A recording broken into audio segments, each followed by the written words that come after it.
ഓം അമൃതേശ്വരി നമഃ.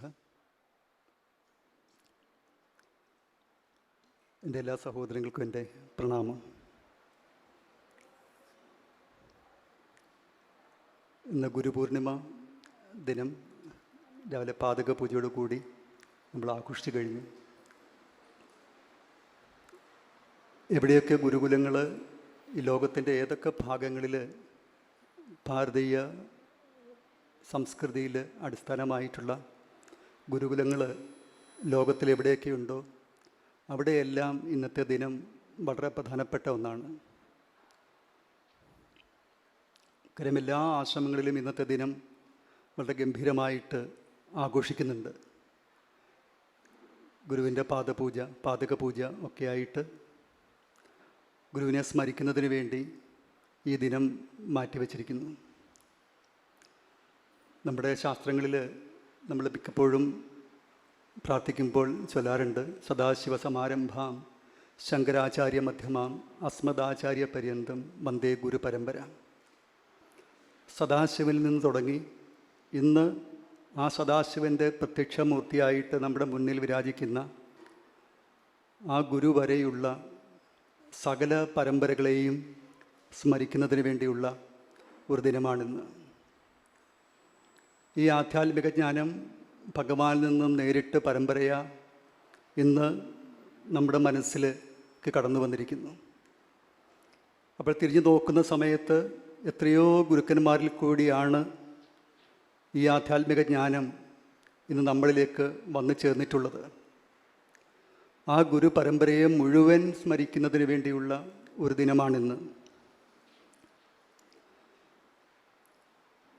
അതിന് ലോകത്തിൻ്റെ വിവിധ ഭാഗങ്ങളിൽ അതത് ഗുരുക്കന്മാരെ വന്ദിക്കുന്നതിലൂടെ നമ്മൾ ആ പരമ്പരയുടെ മുന്നിലാണ് വന്ദനമർപ്പിക്കുന്നത്. ഗുരുക്കന്മാരെക്കുറിച്ച് ചിന്തിക്കുമ്പോൾ ഇന്ന് വ്യാസപൂർണിമയായിട്ടും പറയാറുണ്ട്. വ്യാസൻ എന്നതുകൊണ്ട് നമ്മൾ ചിന്തിക്കുമ്പോൾ ജ്ഞാനത്തിൻ്റെ കലവറയായിട്ടുള്ള വേദങ്ങളാണ് നമ്മുടെ മനസ്സിലേക്ക് കടന്നു വരുന്നത്. ആ ആധ്യാത്മിക ജ്ഞാനം, ആ വേദത്തിൽ ഉൾക്കൊണ്ടിരിക്കുന്ന ആ പരമമായ ജ്ഞാനം ഇന്ന് ഗുരുക്കന്മാരിലൂടെ നമ്മളിലേക്ക് കടന്നു വന്നിരിക്കുന്നു. ഇന്നത്തെ ദിവസം വാസ്തവത്തിൽ നമ്മൾ ഗുരുപൂർണിമ ആഘോഷിക്കുമ്പോൾ അതിലൂടെ ഗുരുവിന് പ്രത്യേകിച്ച് എന്തെങ്കിലും നേട്ടം ഉണ്ടാകുന്നില്ല. കാരണം ഗുരു പൂർണ്ണമാണ്, അവിടേക്ക് ഒന്നും ആവശ്യമില്ല. പൂർണ്ണമത പൂർണ്ണമിതം എന്ന് നമ്മൾ ചൊല്ലാറുണ്ട്. പരിപൂർണനായിട്ടുള്ള ആ ഗുരുവിന് നമ്മളിൽ നിന്നും യാതൊന്നും ആവശ്യമില്ല. നമ്മൾക്കാണ് ഈ ദിനം ആഘോഷിക്കുന്നതിൻ്റെ, ആചരിക്കുന്നതിൻ്റെ, സ്മരണ പുതുക്കുന്നതിൻ്റെ പ്രയോജനം നമുക്ക് ഓരോരുത്തർക്കുമാണുള്ളത്. ആ ഗുരുപാദങ്ങളിൽ നമ്മൾ എത്രമാത്രം ആത്മസമർപ്പണം ചെയ്തിട്ടുണ്ട് എന്ന് ആത്മവിചിന്തനം ചെയ്യുന്നതിനുള്ള ഒരു ദിവസമാണിന്ന്. നമ്മൾ ഗുരുവിൻ്റെ സമീപത്തേക്ക് എത്തി ഗുരുവിനോടൊപ്പം കഴിയുന്നു. പക്ഷേ ഒരു ശിഷ്യൻ എന്ന നിലയിൽ ആ കടമകൾ നമുക്ക് എത്രമാത്രം നിറവേറ്റുവാൻ കഴിഞ്ഞിട്ടുണ്ട് എന്ന് ആത്മപരിശോധന ചെയ്യുന്നതിനുള്ള ഒരു ദിവസമായിട്ട് വേണം ഗുരുപൂർണിമ ദിനത്തെ നമ്മൾ ആഘോഷിക്കേണ്ടത്. മറിച്ച് നമ്മുടെ ആഘോഷം കൊണ്ട്, നമ്മുടെ പൂജകൾ കൊണ്ട്, നമ്മുടെ കീർത്തനങ്ങൾ കൊണ്ട് ഗുരുവിന് പ്രത്യേകിച്ച് എന്തെങ്കിലും നേട്ടം കൈവരുന്നതായിട്ട് പറയുവാൻ കഴിയില്ല. കാര്യം അവിടുന്ന് പൂർണ്ണം തന്നെയാണ്. സമുദ്രത്തിൽ എത്രമാത്രം ജലം വന്നു ചേർന്നാലും, എത്രമാത്രം ജലം അതിൽ നിന്നും നീരാവിയായി മുകളിലേക്ക് ഉയർന്ന് മഴയായി ഭൂമിയുടെ പല പ്രദേശങ്ങളിൽ പെയ്തിറങ്ങിയാലും ആ സമുദ്രത്തിന് ഒരു കുറവും സംഭവിക്കുന്നില്ല. അതേപോലെ പരിപൂർണനായ ഗുരുവിന് ഒരു കുറവ് സംഭവിക്കുന്നില്ല, ഒന്നും അവിടേക്ക് കൂട്ടിച്ചേർക്കേണ്ടതായിട്ടുമില്ല. പക്ഷേ ശിഷ്യർ എന്ന നിലയിൽ നമ്മുടെ കടമകൾ നമ്മൾ എത്രമാത്രം ആത്മാർത്ഥമായിട്ട് നിർവഹിക്കുന്നുണ്ട്, അവിടുത്തെ വാക്കുകൾ നമ്മൾ എത്രമാത്രം അനുസരണയോടുകൂടി ചെയ്യുന്നുണ്ട് എന്നൊക്കെ ചിന്തിക്കുന്നതിലൂടെ നേട്ടം നമുക്ക് മാത്രമാണുള്ളത്. ശിഷ്യനിൽ ശിഷ്യഭാവം ഉണരുമ്പോൾ ഗുരു അവിടെ പ്രത്യക്ഷമാകുമെന്ന് പറയാറുണ്ട്. നമുക്കറിയാം, ഭഗവത്ഗീതയിൽ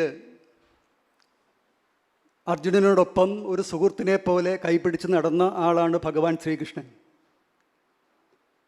പക്ഷേ ഒരു സന്നിഗ്ധ ഘട്ടത്തിൽ തനിക്ക് എന്ത് ചെയ്യണമെന്നറിയാതെ വിഷമിച്ച് നിന്ന ആ സന്ദർഭത്തിൽ തൻ്റെ എല്ലാ ശക്തിയും ചോർന്നു പോയി നിസ്സഹായനായി അവിടെ ആ തേത്തട്ടിൽ തളർന്നിരുന്ന സമയത്ത് എന്ത് ചെയ്യണമെന്നറിയാതെ തൻ്റെ എല്ലാ കർമ്മങ്ങളും ഉപേക്ഷിച്ച് സന്യസിച്ചാലോ എന്ന് പോലും ചിന്തിച്ച് അവിടെ വിഷമിച്ചിരിക്കുന്ന സമയത്ത് അവസാനം അർജുനൻ കൃഷ്ണൻ്റെ മുന്നിലെ ശിഷ്യസ്തേകം ശാതിമാം ത്വാം പ്രപന്നം, ഞാൻ അവിടുത്തെ ശിഷ്യനാണ്, എന്നെ ശാസിച്ചാലും എനിക്ക് വേണ്ട ഉപദേശങ്ങൾ നൽകിയാലും എന്ന് അർജുനൻ പറഞ്ഞ നിമിഷത്തിലാണ് ഭഗവാൻ ഗീത ഉപദേശിച്ചു തുടങ്ങുന്നത്. അപ്പോൾ നമ്മൾ ഗുരുവിനോടൊപ്പം എത്ര വർഷം ജീവിച്ചു എന്നതിന് അല്ല പ്രസക്തിയുള്ളത്, മറിച്ച് നമ്മളിൽ ആ ശിഷ്യഭാവം ഉണരുന്നുണ്ടോ എന്നുള്ളതിനാണ് പ്രാധാന്യം. അമ്മയോടൊപ്പം എത്ര വർഷം ജീവിച്ചു എന്നതല്ല പ്രസക്തമാകുന്നത്. ഒരു പക്ഷേ 30 40 അതിലധികമോ വർഷം അമ്മയോടൊപ്പം കഴിയുന്നു. മറ്റു ചിലരായിക്കൊള്ളട്ടെ ഒരു പ്രാവശ്യം അമ്മയെ വന്ന് ദർശിച്ച് തിരിച്ചു പോകുന്നു. ആർക്കാണ് പ്രയോജനം ലഭിക്കുക എന്ന് ചോദിച്ചാൽ, ഏതൊരുവിനിലാണോ അവിടുത്തെ മുന്നിൽ എത്തി നിൽക്കുന്ന സമയത്ത് ആ ശിഷ്യഭാവം ഉണരുന്നത്, അവനിലേക്ക് ഗുരുവിൻ്റെ കൃപ ഒഴുകിയെത്തും. അവന് മാത്രമേ ആ ഗുരുവിൻ്റെ യഥാർത്ഥ പ്രയോജനം അനുഭവിക്കുവാൻ കഴിയുള്ളൂ. അപ്പോൾ ഈ ഒരു ദിനം നമ്മളിൽ എത്രമാത്രം ശിഷ്യഭാവമുണ്ട് എന്ന് അന്വേഷിക്കുന്നതിനുള്ള ഒരു ദിനമായിട്ട് ഈ ദിനത്തെ നമുക്ക് കാണാം. അമ്മ നമ്മളോട് ഓരോ നിമിഷവും പല പല കാര്യങ്ങൾ നമ്മളോട് പറയാറുണ്ട്, നമ്മളെ ശാസിക്കാറുണ്ട്, ഉപദേശിക്കാറുണ്ട്. സ്നേഹത്തോടെ ആശ്ലേഷിച്ച് നമ്മുടെ ഇരുചെവികളിലും സ്നേഹപൂർവം അമ്മ ഉപദേശം നൽകാറുണ്ട്. പലതും സ്വയം ചെയ്ത് കാണിക്കാറുണ്ട്. ഇതൊക്കെ ഒരു ഗുരു എന്ന നിലയിൽ അമ്മയുടെ ഭാഗം വളരെ ഭംഗിയായിട്ട് അമ്മ നിർവഹിക്കുമ്പോൾ, ശിഷ്യർ എന്ന നിലയിൽ നമ്മുടെ ഭാഗം നമുക്ക് എത്രമാത്രം ഭംഗിയായി നിർവഹിക്കാൻ കഴിയുന്നുണ്ട് എന്ന് പലപ്പോഴും നമ്മൾ വിസ്മരിക്കാറുണ്ട് എന്നുള്ളതാണ് ഒരു വസ്തുത. അമ്മ പറയും, യഥാർത്ഥ ഗുരു ശിഷ്യ ബന്ധത്തിൽ ഗുരുവിനെയും ശിഷ്യരെയും തിരിച്ചറിയാൻ കഴിയില്ല എന്ന്. കാര്യം രണ്ടുപേരും, ഗുരുവും ശിഷ്യനും ആ യഥാർത്ഥ ഗുരു ശിഷ്യ ബന്ധത്തിൽ അവരെ വേർതിരിച്ചറിയുക പ്രയാസമായിരിക്കുമെന്ന് ചില സമയങ്ങളിൽ അമ്മ പറഞ്ഞിട്ടുണ്ട്. അമ്മ എന്താണ് ഉദ്ദേശിച്ചത് എന്ന് ചിന്തിക്കുന്നതിലുപരിയായിട്ട് നമുക്കൊരു കാര്യം മനസ്സിലാക്കാൻ കഴിയും. ചില സന്ദർഭങ്ങളിലെങ്കിലും അമ്മ ശിഷ്യയാവുകയും നമ്മൾ ഗുരുവാവുകയും ചെയ്യുന്ന ധാരാളം സന്ദർഭങ്ങൾ നമ്മുടെ ജീവിതത്തിൽ കൂടി കടന്നു പോയിട്ടുണ്ടാവും. അമ്മ നമ്മളോട് ഒരു കാര്യം ചെയ്യാൻ പറയുമ്പോൾ അതിനേക്കാൾ ഗംഭീരമായിട്ട് നമ്മൾ അമ്മയ്ക്ക് ഉപദേശം കൊടുക്കാറുണ്ട്. വാസ്തവത്തിൽ ഗുരുവാണല്ലോ ഉപദേശം നൽകേണ്ടത്, ശിഷ്യൻ അനുസരിക്കേണ്ട ആളാണ്. അവസാനം അമ്മ പറഞ്ഞ് കഴിഞ്ഞ് ഏതാനും നിമിഷം അമ്മ നിശബ്ദയാകുന്ന ആ സമയത്ത് നമ്മൾ അമ്മയ്ക്ക് ഉപദേശം കൊടുക്കാൻ തുടങ്ങും. അമ്മ ശ്രദ്ധയോടെ ഒരക്ഷരം പറയാതെ അമ്മ കേട്ടുകൊണ്ടിരിക്കും. ഇത് കണ്ടുകൊണ്ട് വരുന്ന ഒരാൾക്കൊരു പക്ഷേ ഈ പറഞ്ഞ ആരാണ് ഗുരു ആരാണ് ശിഷ്യ എന്നുള്ളത് ഒരു പക്ഷെ തിരിച്ചറിയാൻ കഴിയാതെ വന്നേക്കാം. അപ്പോൾ നമ്മളൊരു ശിഷ്യൻ എന്ന നിലയിൽ അല്ലെങ്കിൽ ശിഷ്യ എന്ന നിലയിൽ അമ്മയോടൊപ്പം കഴിയുന്ന ഈ കാലഘട്ടങ്ങളിൽ എത്രമാത്രം ആ ശിഷ്യഭാവത്തോടു കൂടി നമുക്ക് അമ്മയുടെ സമീപത്തേക്ക് എത്താൻ കഴിഞ്ഞിട്ടുണ്ട്, അമ്മയുടെ ആ പാദാന്തികത്തിൽ നമുക്ക് ഇരിക്കുവാൻ കഴിഞ്ഞിട്ടുണ്ട്, അത് നമ്മൾ സ്വയം നമ്മളോട് തന്നെ ചോദിക്കേണ്ടതാണ്. കാര്യം എങ്കിൽ മാത്രമേ അവിടുത്തോടൊപ്പമുള്ള ആ ജീവിതം കൊണ്ടുള്ള ശരിയായ പ്രയോജനം നമുക്ക് അനുഭവിക്കാൻ കഴിയുകയുള്ളൂ. നമുക്കറിയാം, നമുക്ക് ഇന്ന് ഈ ജീവിതം ലഭിച്ചിട്ടുള്ളത് നമ്മുടെ മാതാപിതാക്കളിൽ കൂടിയാണ്. നമ്മുടെ മാതാപിതാക്കൾ നമുക്ക് ഈ ഭൗതിക ശരീരം നമുക്ക് തന്നു. ഈ ഭൗതിക ശരീരം ലഭിച്ചതിലൂടെ ഈ ഭൗതിക ലോകവുമായി നമ്മൾ ബന്ധപ്പെട്ടു. ധാരാളം ബന്ധങ്ങൾ നമ്മൾ ഈ ലോകത്ത് സ്ഥാപിച്ചു. അച്ഛൻ, അമ്മ, സഹോദരങ്ങൾ, ബന്ധുക്കൾ എന്ന് വേണ്ട, സുഹൃത്തുക്കൾ, അങ്ങനെ പല പല തലത്തിലുള്ള ധാരാളം ബന്ധങ്ങൾ നമ്മൾ ഈ ലോകത്ത് സ്ഥാപിച്ചെടുക്കുകയുണ്ടായി. ഈ ലോകത്ത്, ഈ ഭൗതിക ലോകത്ത്, ഈ ഭൗതിക ശരീരവുമായി ഭൗതിക ബന്ധങ്ങളുടെ അടിസ്ഥാനത്തിൽ ജീവിതം മുന്നോട്ട് കൊണ്ടുപോകുമ്പോൾ വലിയ പഠനത്തിൻ്റെ ഒന്നും ആവശ്യമില്ല. ചുറ്റും വീക്ഷിക്കുമ്പോൾ നമുക്കറിയാൻ കഴിയും, സുഖദുഃഖങ്ങൾ നിറഞ്ഞ ഒരു ജീവിതമാണ് നമുക്ക് ചുറ്റും കാണാൻ കഴിയുന്നത്. ഈ ഭൗതിക ലോകത്തെ ജീവിതത്തിലൂടെ സുഖവും ദുഃഖവും അനുഭവിച്ചുകൊണ്ട് മരണം വന്ന് മാടി വിളിക്കുന്ന ആ നിമിഷം വരെയും നമ്മുടെ ജീവിതം മുന്നോട്ട് പോകും. അച്ഛനും അമ്മമാരുമായിട്ടുള്ള നമ്മുടെ ബന്ധത്തെക്കുറിച്ച് നമ്മളെ ആരും പഠിപ്പിക്കേണ്ട ആവശ്യമില്ല. രക്തബന്ധം, പിന്നെ ഭൗതികമായ ശരീരവുമായിട്ടുള്ള ബന്ധം, അങ്ങനെ പല പല ബന്ധങ്ങളെ നമുക്ക് വ്യാഖ്യാനിക്കാൻ കഴിയും. പക്ഷേ ഇവിടെ ഗുരുവുമായിട്ടുള്ള നമ്മുടെ ബന്ധം എന്താണ്? നമ്മുടെ ജീവിതത്തിൻ്റെ ഏതോ ഒരു ഘട്ടത്തിൽ അമ്മയെക്കുറിച്ച് അറിഞ്ഞു, അമ്മയുടെ ശബ്ദത്തിലേക്ക് ഓടിയണഞ്ഞു. അതിനുശേഷം സ്വന്തം അച്ഛനെയും അമ്മയെയും ഉപേക്ഷിച്ചുകൊണ്ട് അവിടുത്തോടൊപ്പം ജീവിക്കുന്നതിന് വേണ്ടി തീരുമാനിച്ചു. അതുവരെ ഉണ്ടായിരുന്ന ഭൗതികമായ പല ബന്ധങ്ങളെയും ഒഴിവാക്കിക്കൊണ്ട് അമ്മയുടെ അടുക്കിലേക്ക് വന്ന് അമ്മയോടൊപ്പം ജീവിക്കുന്നു. അപ്പോൾ ആ ഗുരുവുമായിട്ടുള്ള നമ്മുടെ ബന്ധം, അതിനെ വാക്കുകൾ കൊണ്ട് നമുക്ക് നിർവചിക്കാനാവില്ല. അത് കേവലം ഭൗതികമായ ഒരു ബന്ധമല്ല, കേവലം ശാരീരികമായ തലത്തിലുള്ള ഒരു ബന്ധമല്ല, അത് ആത്മബന്ധമാണ്. കാരണം നമുക്ക് ഭൗതിക ജീവിതം തന്ന അച്ഛനമ്മമാർ നമ്മുടെ ഭൗതിക ലോകത്തേക്ക് നമ്മളെ കൈപിടിച്ച് നയിച്ച് നമുക്ക് വേണ്ട അറിവുകളും മറ്റ് സൗകര്യങ്ങളും ഒരുക്കിത്തന്ന് ഈ ഭൗതിക ജീവിതം ജീവിക്കുന്നതിന് വേണ്ടിയുള്ള എല്ലാ അറിവും അവർ പകർന്നു തരുന്നുണ്ട്.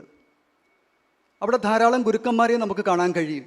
ആദ്യ അക്ഷരം കുറിച്ച് തന്ന ഗുരു മുതൽ നമ്മുടെ വിദ്യാഭ്യാസ കാലഘട്ടത്തിലായിക്കൊള്ളട്ടെ, അല്ലെങ്കിൽ മറ്റ് തൊഴിൽ സംബന്ധമായ മേഖലകളിലായിക്കൊള്ളട്ടെ, അങ്ങനെ ധാരാളം ഗുരുക്കന്മാർ നമുക്ക് പല പല അറിവുകളും നമുക്ക് പകർന്നു തന്നിട്ടുണ്ട്. പക്ഷേ ആ അറിവുകളെല്ലാം തന്നെയും ഈ ഭൗതിക ലോകത്ത് ജീവിക്കുന്നതിന് സഹായിക്കുന്ന അറിവുകളായിരുന്നു. ആ ഭൗതിക വിജ്ഞാനം കൊണ്ട് സാമ്പത്തികമായ നേട്ടമുണ്ടാക്കുവാൻ നമുക്ക് കഴിഞ്ഞു. ആ സമ്പത്ത് ഉപയോഗിച്ചുകൊണ്ട് ഈ ലോകത്ത് ഭൗതിക സൗകര്യങ്ങൾ വളർത്തി അതിൻ്റെ നടുവിൽ ജീവിക്കുവാൻ നമുക്ക് സാധിച്ചു. പക്ഷേ ആ ഭൗതികതയുടെ നടുവിൽ ജീവിക്കുമ്പോഴും നമുക്ക് നഷ്ടപ്പെട്ടു പോകുന്ന ആ പൂർണ്ണമായ ശാന്തി, സമാധാനം. എന്നാൽ ഭൗതിക ലോകത്ത് ജീവിക്കുന്നവർക്ക് സുഖവും സമാധാനവും ഒക്കെ ഇല്ലേ എന്ന് ചോദിച്ചാൽ ഉണ്ട്, തീർച്ചയായിട്ടും ഉണ്ട്. കാരണം ലോകത്ത് ജീവിക്കുന്ന എല്ലാവരും ദുഃഖിതരാണ് എന്ന് പറയുവാൻ കഴിയില്ല. പക്ഷേ ആ സുഖങ്ങളെല്ലാം തന്നെയും ഭൗതികമായ മറ്റെന്തിനെയെങ്കിലും ആശ്രയിച്ചുകൊണ്ട് നിലനിൽക്കുന്നതാണ്. നമ്മൾ എന്തിനെയെങ്കിലും ആശ്രയിച്ചുകൊണ്ട് സുഖവും സംതൃപ്തിയും അനുഭവിക്കുമ്പോൾ ആ വസ്തുവിൻ്റെ നഷ്ടത്തിൽ ആ സുഖവും സംതൃപ്തിയും നഷ്ടമാകും എന്നുള്ളതിന് യാതൊരു സംശയവും വേണ്ട. കാരണം ഭൗതിക ലോകത്തുള്ള ഏതൊന്നും കുറച്ചു കാലം മാത്രമേ നിലനിൽക്കുകയുള്ളൂ. അതേപോലെ തന്നെ ഭൗതിക ലോകത്ത് നിന്നും നമ്മൾ അനുഭവിക്കുന്ന സുഖവും സംതൃപ്തിയും നമ്മുടെ 5 ഇന്ദ്രിയങ്ങളെ മാത്രം ആശ്രയിച്ചു കൊണ്ടുള്ളതാണ്. ഈ 5 ഇന്ദ്രിയങ്ങളിൽ ഏതിനും ഏത് സമയത്തും അതിൻ്റെ ശക്തി നഷ്ടപ്പെടാം.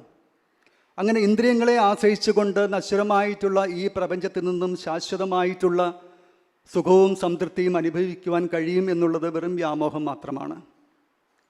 ഇവിടെയാണ് ആധ്യാത്മിക ജീവിതത്തിൻ്റെ പ്രസക്തി വരുന്നത്. അപ്പോൾ ഭൗതിക ലോകത്ത് ഭൗതികമായ സാഹചര്യങ്ങളിൽ നിന്നും അല്പനിമിഷത്തേക്ക് മാത്രമുള്ള സുഖം അനുഭവിച്ചു കൊണ്ടിരിക്കുമ്പോൾ ഗുരുവിൻ്റെ ശബ്ദത്തിലേക്ക് എത്തിക്കഴിയുമ്പോൾ ആ ഗുരു നമുക്ക് ഒരു വഴി കാട്ടിത്തരികയാണ്. ശാശ്വതമായ ശാന്തിയുടെയും സമാധാനത്തിൻ്റെയും ഒരു മേഖലയാണ് അവിടുന്ന് നമ്മുടെ മുന്നിലേക്ക് തുറന്നിടുന്നത്. ഭൗതികമായ യാതൊന്നിനെയും ആശ്രയിക്കാതെ എങ്ങനെ നമുക്ക് നമ്മളിൽ തന്നെ ആനന്ദം കണ്ടെത്താൻ കഴിയുമെന്ന് ഗുരുക്കന്മാർ നമുക്ക് പറഞ്ഞു തരുന്നു. വാസ്തവത്തിൽ അമ്മ പറഞ്ഞു തരികയല്ല, സ്വന്തം ജീവിതത്തിലൂടെ കാട്ടിത്തരികയാണ് ചെയ്യുന്നത്. വാസ്തവത്തിൽ ഗുരുക്കന്മാർ ആനന്ദ സ്വരൂപിണികളാണ്. നമുക്കറിയാം, ഗുരു ബ്രഹ്മ ഗുരുർ വിഷ്ണു ഗുരുദേവോ മഹേശ്വര ഗുരു സാക്ഷാത് പരം ബ്രഹ്മ തസ്മൈ ശ്രീ ഗുരുവേ നമഃ എന്ന് നമ്മൾ പ്രാർത്ഥിക്കാറുണ്ട്. അപ്പോൾ ഗുരു എന്ന് പറയുന്നത് ബ്രഹ്മാവാണ്, വിഷ്ണുവാണ്, പരമേശ്വരനാണ്. ഗുരു എന്ന് പറയുന്നത് സാക്ഷാൽ പരംബ്രഹ്മം തന്നെയാണ്. അപ്പം അങ്ങനെയുള്ള ഗുരുവിൻ്റെ സൗധത്തിലേക്ക് വരുമ്പോൾ നമ്മൾ ലക്ഷ്യമാക്കേണ്ടതും ആ ഒരു തലത്തിലേക്ക് ഉയരുക എന്നുള്ളതായിരിക്കണം. മറിച്ച് ഭൗതികമായ നേട്ടങ്ങൾക്ക് വേണ്ടിയാണ് എന്നുണ്ടെങ്കിൽ ഭൗതികമായ ബന്ധങ്ങളെല്ലാം വിച്ഛേദിച്ചിട്ട് ഇവിടെ വരേണ്ട ആവശ്യമില്ല. സ്ഥാനമാനങ്ങൾ നേടണമെന്നുണ്ടെങ്കിൽ അതിന് ലോകത്ത് ജീവിച്ചാൽ മതിയാകും. ലോകത്ത് ജീവിക്കുക എന്ന് പറഞ്ഞാൽ ഭൗതിക ലോകത്ത് ഭൗതികമായ ലക്ഷ്യങ്ങൾ വെച്ചുകൊണ്ട് നമ്മൾ ജീവിച്ചാൽ മതിയാകും. പക്ഷെ അതെല്ലാം ഉപേക്ഷിച്ചുകൊണ്ട് ഒരു ഗുരുകുലത്തിലേക്ക് വരുമ്പോൾ അവിടെ നമ്മൾ ലക്ഷ്യമാക്കേണ്ടത് സാധാരണ ലോകത്ത് ജീവിക്കുന്നവർ ലക്ഷ്യമാക്കുന്ന ഭൗതികമായ ലക്ഷ്യങ്ങളായിരിക്കണം. അത് പകർന്നു തരുവാൻ ധാരാളം ആളുകൾ ഈ ലോകത്തുണ്ട്. അവരെയെല്ലാം മാറ്റിവെച്ചിട്ട് വേണ്ടത്ര ഭൗതിക സാഹചര്യങ്ങളില്ലാത്ത ഒരു ഗുരുകുലത്തിലേക്ക് വന്ന് അവിടെ താമസം ആരംഭിക്കുമ്പോൾ നമ്മൾ ലക്ഷ്യമാക്കേണ്ടത് ഭൗതികമായ ഒന്നിനെയും ആശ്രയിക്കാതെ എങ്ങനെ ആ പരമാനന്ദം അനുഭവിക്കാൻ കഴിയും എന്നതായിരിക്കണം നമ്മൾ ലക്ഷ്യമാക്കേണ്ടത്. അതിന് ഈ ഒരു ആശ്രമം പോലെ ഇത്ര സുന്ദരമായ ഒരു കേന്ദ്രം ലോകത്ത് മറ്റ് എവിടെയെങ്കിലും ഉണ്ടാകുമോ എന്നത് സംശയമാണ്. ഏത് തലത്തിൽ നിന്ന് വരുന്ന ആളുകൾക്കും അവർക്ക് പറ്റിയ സാഹചര്യങ്ങൾ അമ്മ ഇവിടെ ഒരുക്കി കൊടുക്കുന്നു. അതിലൂടെ ഇത്രയും കാലം നമ്മൾ എന്താണോ സത്യമെന്ന് കണ്ട് മനസ്സിൽ ഉറപ്പിച്ചിട്ടുള്ളത് അതിൻ്റെ നിരർത്ഥകതയെക്കുറിച്ച് ബോധ്യപ്പെടുന്നതിന് വേണ്ട സാഹചര്യങ്ങൾ അമ്മ ഇവിടെ ഒരുക്കി തരുന്നു. അതിനിടയിൽ അല്പം വിഷമിക്കുകയോ ദുഃഖിക്കുകയോ ചെയ്യുമ്പോൾ മാതൃവാത്സല്യത്തോടെ മാറോടണച്ച് ആശ്ലേഷിക്കുവാൻ കഴിയുന്ന ഒരമ്മ കൂടിയാണ് ഗുരു എന്നത് വരുമ്പോൾ നമ്മൾ എത്ര ഭാഗ്യം ചെയ്തവരാണ് എന്ന് അപ്പോൾ മാത്രമേ മനസ്സിലാവുകയുള്ളൂ. കബീർദാസ് തൻ്റെ ദോഹയിൽ പറയുന്നുണ്ട്, തൻ്റെ മുന്നിൽ ഗുരുവും ഈശ്വരനും ഒരേ സമയം, അതായത് ഗുരുവും തൻ്റെ ഇഷ്ടദേവതയും ഒരേ സമയം വന്നു നിൽക്കുകയാണെങ്കിൽ ഞാൻ ആദ്യം ഗുരുവിൻ്റെ പാദങ്ങളിൽ നമസ്കരിക്കും. കാരണം ആ ഗുരു കാരണമാണ് എനിക്ക് ഇഷ്ടദേവതയെ പ്രാപിക്കുവാൻ കഴിഞ്ഞത്. അപ്പം ഇഷ്ടദേവതയ്ക്കും മേലെയാണ് വാസ്തവത്തിൽ ഗുരുവിൻ്റെ സ്ഥാനമെന്ന് പറയുവാൻ കഴിയും. കാര്യം ഗുരുവിൻ്റെ സാന്നിധ്യം കൂടാതെ നമുക്ക് ആ ഈശ്വരനിലേക്ക് എത്തപ്പെടുവാൻ കഴിയില്ല. അപ്പോൾ അങ്ങനെയുള്ള ഗുരുവിനെ എങ്ങനെയാണ് നമുക്ക് തിരിച്ചറിയാൻ കഴിയുക? ഗുരുവിന് മറ്റുള്ള സാധാരണ വ്യക്തികളിൽ നിന്നും വ്യത്യസ്തമായിട്ട് മനസ്സിലാക്കുവാൻ കഴിയുന്ന എന്തെങ്കിലും ഭൗതികമായ അടയാളങ്ങൾ നമുക്ക് കാണുവാൻ കഴിയില്ല. അവിടുന്ന് സംസാരിക്കുന്നത് സാധാരണ ആളുകൾ സംസാരിക്കുന്നത് പോലെ സംസാരിക്കുന്നു, പെരുമാറുന്നു, ഭക്ഷണം കഴിക്കുന്നു, ഉറങ്ങുന്നു. അങ്ങനെ എല്ലാ കാര്യങ്ങളും സാധാരണക്കാരെ പോലെ ചെയ്യുമ്പോൾ എങ്ങനെയാണ് നമുക്ക് ഒരു ഗുരുവിനെ തിരിച്ചറിയാൻ കഴിയുക? ഇതേ ചോദ്യം അർജുനൻ ഭഗവാനോട് ചോദിക്കുന്ന സമയത്ത് സ്ഥിതപ്രജ്ഞൻ്റെ ലക്ഷണമായിട്ട് ഭഗവാൻ ഇക്കാര്യങ്ങൾ അർജുനോട് പറയുന്നുണ്ട്. പ്രജഹാതി യഥാ കാമാൻ ആത്മന്യേം ആത്മനസ്തുഷ്ട. അതായത് എല്ലാ ആഗ്രഹങ്ങളും ഉപേക്ഷിച്ചവൻ, യാതൊരു ആഗ്രഹങ്ങളുമില്ല, അതേസമയം തന്നെ തന്നെ ആനന്ദിക്കുന്നവൻ. ഈ രണ്ട് കാര്യങ്ങൾ എവിടെയാണോ നമുക്ക് കാണുവാൻ കഴിയുന്നത് അവിടെ യഥാർത്ഥ ജ്ഞാനിയെ നമുക്ക് ദർശിക്കാൻ കഴിയുമെന്ന് പറയുന്നു. കാരണം നമുക്കറിയാം, നമുക്കൊന്ന് സന്തോഷിക്കണമെന്നുണ്ടെങ്കിൽ നമുക്കെന്തെങ്കിലും സ്വന്തമായിട്ട് നേടേണ്ടതായിട്ടുണ്ട്. നമ്മളിൽ എന്തെങ്കിലും ഒരു ആഗ്രഹം ഉയർന്നു വരുന്നു. ആ ആഗ്രഹം സഫലീകരിക്കുമ്പോഴാണ് നമുക്ക് സന്തോഷമുണ്ടാവുക. ആ ആഗ്രഹം സഫലീകരിച്ചില്ല എന്നുണ്ടെങ്കിൽ നമുക്ക് ദുഃഖമായിരിക്കും ഉണ്ടാവുക. പക്ഷെ ഗുരുവിനെ സംബന്ധിച്ചിടത്തോളം, ഒരു ജ്ഞാനിയെ സംബന്ധിച്ചിടത്തോളം അങ്ങനെ ഭൗതികമായ യാതൊരു ആഗ്രഹങ്ങളുമില്ല, യാതൊരു ആഗ്രഹവുമില്ല. അതുകൊണ്ട് തന്നെ ഒന്നും നേടേണ്ടതായിട്ടില്ല, ഒന്നും എത്തിപ്പിടിക്കേണ്ടതായിട്ടില്ല, വെട്ടിപ്പിടിക്കേണ്ടതായിട്ടില്ല. പക്ഷെ അതേസമയം സദാസമയവും ആനന്ദത്തിൽ ആറാടിക്കൊണ്ടിരിക്കുന്നു. വാസ്തവത്തിൽ ഗുരുസാമീപ്യം എന്ന് പറയുന്നത് ആനന്ദസാഗരമാണ്. നമുക്കറിയാം, കത്തിജ്വലിച്ചുകൊണ്ടിരിക്കുന്ന ഒരു അഗ്നികുണ്ഡത്തിൻ്റെ സമീപത്തേക്ക് ചെല്ലുമ്പോൾ അവിടെ അഗ്നിയാണ് എന്ന് ആരും നമ്മളോട് പറയേണ്ട ആവശ്യമില്ല. കാര്യം അഗ്നിയുടെ സമീപത്തേക്ക് അടുക്കും തോറും അതിൻ്റെ ചൂട് നമുക്ക് അനുഭവിക്കാൻ കഴിയും. അതേപോലെ ഒരു മഹാഗുരുവിൻ്റെ സവിധത്തിലേക്ക് എത്തുമ്പോൾ തന്നെ ആ പരമാനന്ദം നമുക്ക് അനുഭവിച്ചു തുടങ്ങുവാൻ കഴിയും. അമ്മയുടെ അടുക്കലേക്ക് ലോകത്തിൻ്റെ വിവിധ ഭാഗങ്ങളിൽ നിന്നും ആയിരക്കണക്കിന് ലക്ഷക്കണക്കിന് ആൾക്കാർ അമ്മയുടെ സവിധത്തിലേക്ക് എത്തുന്നതിൻ്റെ കാരണം എന്താണ്? കാര്യം അവിടുത്തെ സമീപത്തിലേക്ക് വരുമ്പോൾ സർവ്വ ദുഃഖങ്ങളും മറക്കുവാൻ കഴിയുന്നു. അഗ്നിയുടെ സമീപത്ത് ചൂടല്ലാതെ മറ്റൊന്നും അവിടെ അനുഭവിക്കാൻ കഴിയില്ല. അതുപോലെ ഒരു ഗുരു സാമീപ്യത്തിൽ ആനന്ദമല്ലാതെ മറ്റൊന്നും നമുക്കവിടെ അനുഭവിക്കാൻ കഴിയില്ല. പക്ഷെ ആ ഗുരുവിൻ്റെ സമീപത്ത് കഴിയുമ്പോഴും ദുഃഖിക്കുന്നുണ്ട് എന്നുണ്ടെങ്കിൽ അത് ഗുരുവിൻ്റെ കുറവല്ല, മറിച്ച് ആ വ്യക്തിയുടെ കുറവാണ്. നമുക്കറിയാം, വീടുകൾ കത്തി അമരുന്ന സമയത്ത് ഫയർഫോഴ്സുകാർ ആ തീക്കുള്ളിലേക്ക് കടന്നു ചെന്ന് അവിടെയുള്ളവരെ രക്ഷപ്പെടുത്താറുണ്ട്. അവർക്ക് ആ തീയുടെ ചൂട് അവർക്ക് അനുഭവിക്കേണ്ടി വരുന്നില്ല. എന്നാലോചിച്ച് നോക്ക്, വീട് കത്തി ഉയരുന്ന സമയത്ത് അതിനുള്ളിൽ അകപ്പെട്ടു പോയവരെ രക്ഷപ്പെടുത്തുന്നതിന് വേണ്ടി രക്ഷാപ്രവർത്തകർ ആ തീയ് തൻ്റെ ദേഹത്ത് പൊള്ളലേൽപ്പിക്കാതിരിക്കാൻ തക്കവണ്ണമുള്ള വസ്ത്രങ്ങൾ ധരിച്ചുകൊണ്ട് ആണ് അവർ ആ തീയുടെ ഉള്ളിലേക്ക് കടന്നു ചെല്ലുന്നത്. അവിടെ അകപ്പെട്ടവരെ അവർ രക്ഷപ്പെടുത്തുന്നു. അപ്പോൾ അതിനുള്ളിൽ കഴിഞ്ഞ ആൾക്കാർ ചൂടിൽ വെന്തുരുക്കുന്ന സമയത്ത് ഇവർക്ക് ആ ചൂട് അനുഭവിക്കാൻ കഴിയുന്നില്ല. കാരണം ആ ചൂടിൽ നിന്നും സംരക്ഷണം നേടുവാൻ കഴിയുന്ന വസ്ത്രങ്ങൾ അവർ ധരിച്ചിട്ടുണ്ട്. അതുകൊണ്ട് അവർക്ക് ചൂട് അനുഭവിക്കാൻ കഴിഞ്ഞില്ല. അതേപോലെ അമ്മയുടെ സവിധത്തിൽ കഴിയുന്ന സമയത്ത് നമുക്ക് ഏതെങ്കിലും വിധത്തിലുള്ള പ്രയാസങ്ങളോ വിഷമങ്ങളോ അനുഭവിക്കുന്നുണ്ടെങ്കിൽ അതിൻ്റെ കാരണം എന്തായിരിക്കും? അമ്മ എത്ര ആനന്ദം വാരിച്ചൊരിഞ്ഞുകൊള്ളട്ടെ, അതൊന്നും എന്നെ ഏശാത്ത വിധത്തിൽ അത്ര ശക്തമായിട്ടുള്ള എൻ്റെ അഹന്തയുടെ ആ ഒരു മൂടുപടം അണിഞ്ഞുകൊണ്ടാണ് ആ സമയത്ത് അവിടുത്തെ മുന്നിൽ നമ്മൾ നിൽക്കുന്നത് എന്ന യാഥാർത്ഥ്യം നമ്മൾ തിരിച്ചറിയണം. അവിടുത്തെ സാന്നിധ്യത്തിൽ നിന്നും വഴിഞ്ഞൊടുകുന്ന ആ ആനന്ദം അനുഭവിക്കണമെന്നുണ്ടെങ്കിൽ നമ്മുടെ അഹന്തയുടെ ഞാനെന്ന ഭാവത്തിൻ്റെ ആ മൂടുപടം നമ്മളൊന്ന് മാറ്റുകയേ വേണ്ടതുള്ളൂ. അങ്ങനെ നമ്മൾ വിഷമിച്ച് നിൽക്കുന്ന ചില ദിവസങ്ങൾ കഴിഞ്ഞ് പിന്നീടൊരു സമയം അമ്മയുടെ അടുത്തിലേക്ക് എത്തുന്ന സമയത്ത് അന്ന് ഞാൻ എന്തൊരു മണ്ടനാണ് അല്ലെങ്കിൽ മണ്ടിയാണ്, എന്തിനാണ് ഞാൻ അന്ന് വിഷമിച്ചത്, അതിൻ്റെ ഒരു ആവശ്യമുണ്ടായിരുന്നില്ലല്ലോ. പക്ഷെ അവിടെ സംഭവിച്ചത് ആ സമയത്ത് നമ്മുടെ അഹന്ത അല്പനേരം വഴിമാറി തന്നതുകൊണ്ട് അവിടുത്തെ സാന്നിധ്യത്തിൻ്റെ ആ സൗന്ദര്യം നമുക്ക് അപ്പോൾ അനുഭവിക്കാൻ കഴിഞ്ഞു.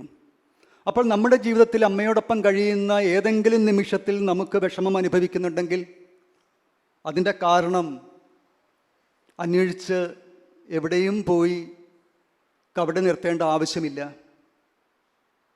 നമ്മുടെ അഹന്ത തന്നെയാണ്, നമ്മുടെ സ്വാർത്ഥത തന്നെയാണ്. അതിനെ ഒന്ന് മാറ്റിവെച്ച് അവിടുത്തെ കണ്ണുകളിലേക്ക് നോക്കുമ്പോൾ നമ്മുടെ ഹൃദയം ആനന്ദ തുന്തിലമാകും എന്നുള്ളതിന് യാതൊരു സംശയവും വേണ്ട. കാരണം അമ്മയെ ആദ്യം കാണുന്ന സമയത്ത് അല്ലെങ്കിൽ കണ്ടു കഴിഞ്ഞിട്ട് ലോകത്ത് അതുവരെ അനുഭവിച്ചു കൊണ്ടിരുന്ന എല്ലാ സുഖ സൗകര്യങ്ങളും വിട്ട് ഈ പരിമിതമായ സൗകര്യങ്ങളിൽ ലോകത്ത് ലഭിച്ചതിനേക്കാൾ കൂടുതൽ സംതൃപ്തിയും സന്തോഷവും നമുക്ക് അനുഭവിക്കുവാൻ കഴിഞ്ഞിട്ടുണ്ടെങ്കിൽ എന്തായിരുന്നു അതിൻ്റെ പിന്നിലുള്ള മാജിക് എന്ന് ആലോചിച്ച് നോക്കുക. ഇവിടെ കഴിയുന്ന നമ്മൾ കഴിയുന്ന അതേപോലെ തന്നെ അമ്മയുടെ ഭക്തരായിട്ടുള്ള പലരും ഇവിടെ കഴിയുന്ന ആ ഭൗതിക സാഹചര്യം അവർ ഇവിടെ വരുന്നതിന് മുൻപ് അനുഭവിച്ചു കൊണ്ടിരുന്ന ഭൗതിക സാഹചര്യങ്ങളെക്കാൾ എത്രയോ കുറവാണ് എന്ന് നമുക്കറിയാം. പക്ഷെ ആ സാഹചര്യങ്ങളെല്ലാം ഉപേക്ഷിച്ചുകൊണ്ട് ഈ പരിമിതമായ സാഹചര്യത്തിലേക്ക് അവരെ എത്തുവാൻ അവരെ പ്രേരിപ്പിച്ച ഘടകം എന്താണ്? ലോകത്തു നിന്നും ലഭിക്കുന്നതിനേക്കാൾ ഉപരി മനസ്സിൻ്റെ ആ ഒരു സംതൃപ്തിയും സന്തോഷവും സമാധാനവും അമ്മയുടെ സാമീപ്യത്തിൽ ലഭിക്കും എന്ന ഒരു തിരിച്ചറിവാണ്. അങ്ങനെ ജീവിച്ച് കുറച്ച് കാലം കഴിയുമ്പോൾ മറുത്തൊരു ചിന്ത നമ്മുടെ മനസ്സിലേക്ക് കടന്നു വരുമ്പോൾ അന്ന് അമ്മ മാത്രമായിരുന്നു നമ്മുടെ കൺമുന്നിലുണ്ടായിരുന്നത്. പറയും, നമ്മൾ നട്ടുച്ച സമയത്ത് സൂര്യനെ നോക്കിയിട്ട് പിന്നെ ചുറ്റുപാടും ഒന്ന് നോക്കിയാൽ ഒന്നും കാണുവാൻ കഴിയില്ല, ആകെ ഇരുട്ടായിരിക്കും ഉണ്ടാവുക. അതേപോലെ ആദ്യം അമ്മയിലേക്ക് വരുന്ന സമയത്ത് അമ്മയെ ദർശിക്കുമ്പോൾ പിന്നെ ലോകം മുഴുവൻ നമ്മുടെ കൺമുന്നിൽ നിന്നും മാഞ്ഞു പോകുന്നു, അമ്മ മാത്രമേ അവിടെ ഉണ്ടാവുകയുള്ളൂ. സൂര്യൻ നോക്കി കുറച്ച് കഴിയുമ്പോൾ നമുക്ക് പതുക്കെ പതുക്കെ മുന്നിലുള്ള കാഴ്ചകൾ നമ്മുടെ മനസ്സിലേക്ക് തെളിഞ്ഞു വരും, നമ്മുടെ കണ്ണിലേക്ക് തെളിഞ്ഞു വരും.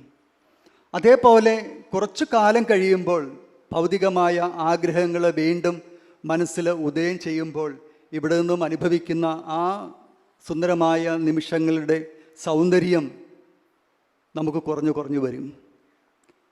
അതിനെ വീണ്ടെടുക്കുക എന്നുള്ളത് നമ്മുടെ മനസ്സിലെ എല്ലാ ചിന്തകളെയും എല്ലാ സ്വാർത്ഥതകളെയും മാറ്റിവെച്ചുകൊണ്ട് അമ്മയെ മാത്രം ദർശിക്കുമ്പോൾ വീണ്ടും നമുക്ക് പഴയ ആ അവസ്ഥയിലേക്ക് തിരിച്ചു പോകുവാൻ കഴിയും.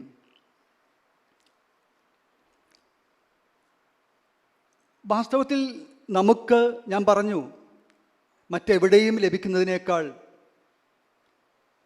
നമ്മുടെ ഭാഗ്യം കൊണ്ട് നമുക്ക് അമ്മയുടെ അടുക്കിലേക്ക് വരുവാൻ കഴിഞ്ഞു. പക്ഷെ നമ്മൾ എത്രമാത്രം ശിഷ്യരായിട്ടുണ്ട് എന്നാണ് നമ്മൾ ചിന്തിക്കേണ്ടത്.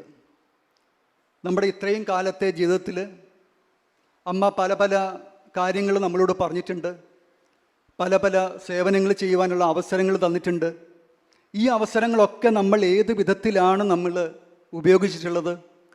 ഇപ്പം ഞാൻ ഉൾപ്പെടെ നമ്മൾ ഓരോരുത്തരും അമ്മ പറഞ്ഞിട്ടുള്ള എത്ര കാര്യങ്ങൾ ഭംഗിയായിട്ട് നമുക്ക് നിറവേറ്റുവാൻ കഴിഞ്ഞിട്ടുണ്ട്? ഇതൊക്കെയാണ് വാസ്തവത്തിൽ ഇന്നത്തെ ദിവസം നമ്മൾ ഓർത്തെടുക്കേണ്ടത്. അതിൽ കുറവുകൾ സംഭവിച്ചിട്ടുണ്ടെങ്കിൽ അത് നികത്തുവാനുള്ള ദിവസമാണ് വാസ്തവത്തിൽ ഗുരുപൂർണിമ ദിവസം എന്ന് പറയുന്നത്. കഴിഞ്ഞ ഒരു വർഷക്കാലത്തെ അല്ലെങ്കിൽ അതിനു മുൻപുള്ള വർഷങ്ങളിലെ കാര്യങ്ങളൊക്കെ ഓർത്തെടുത്ത് അതിന് കുറവുകൾ സംഭവിച്ചിട്ടുണ്ടെങ്കിൽ ഇനിയുള്ള വരും ദിനങ്ങളിൽ ആ കുറവുകൾ പരിഹരിച്ചുകൊണ്ട് നമുക്ക് മുന്നോട്ട് പോകുവാൻ കഴിയണം. അമ്മ പലപ്പോഴും വളരെ ഗൗരവത്തോടു കൂടി ആയിരിക്കില്ല നമ്മളോട് ഓരോ കാര്യം പറയുന്നത്. സംസാരിക്കുന്നതിനിടയിൽ പല സൂചനകളും അമ്മ നൽകും.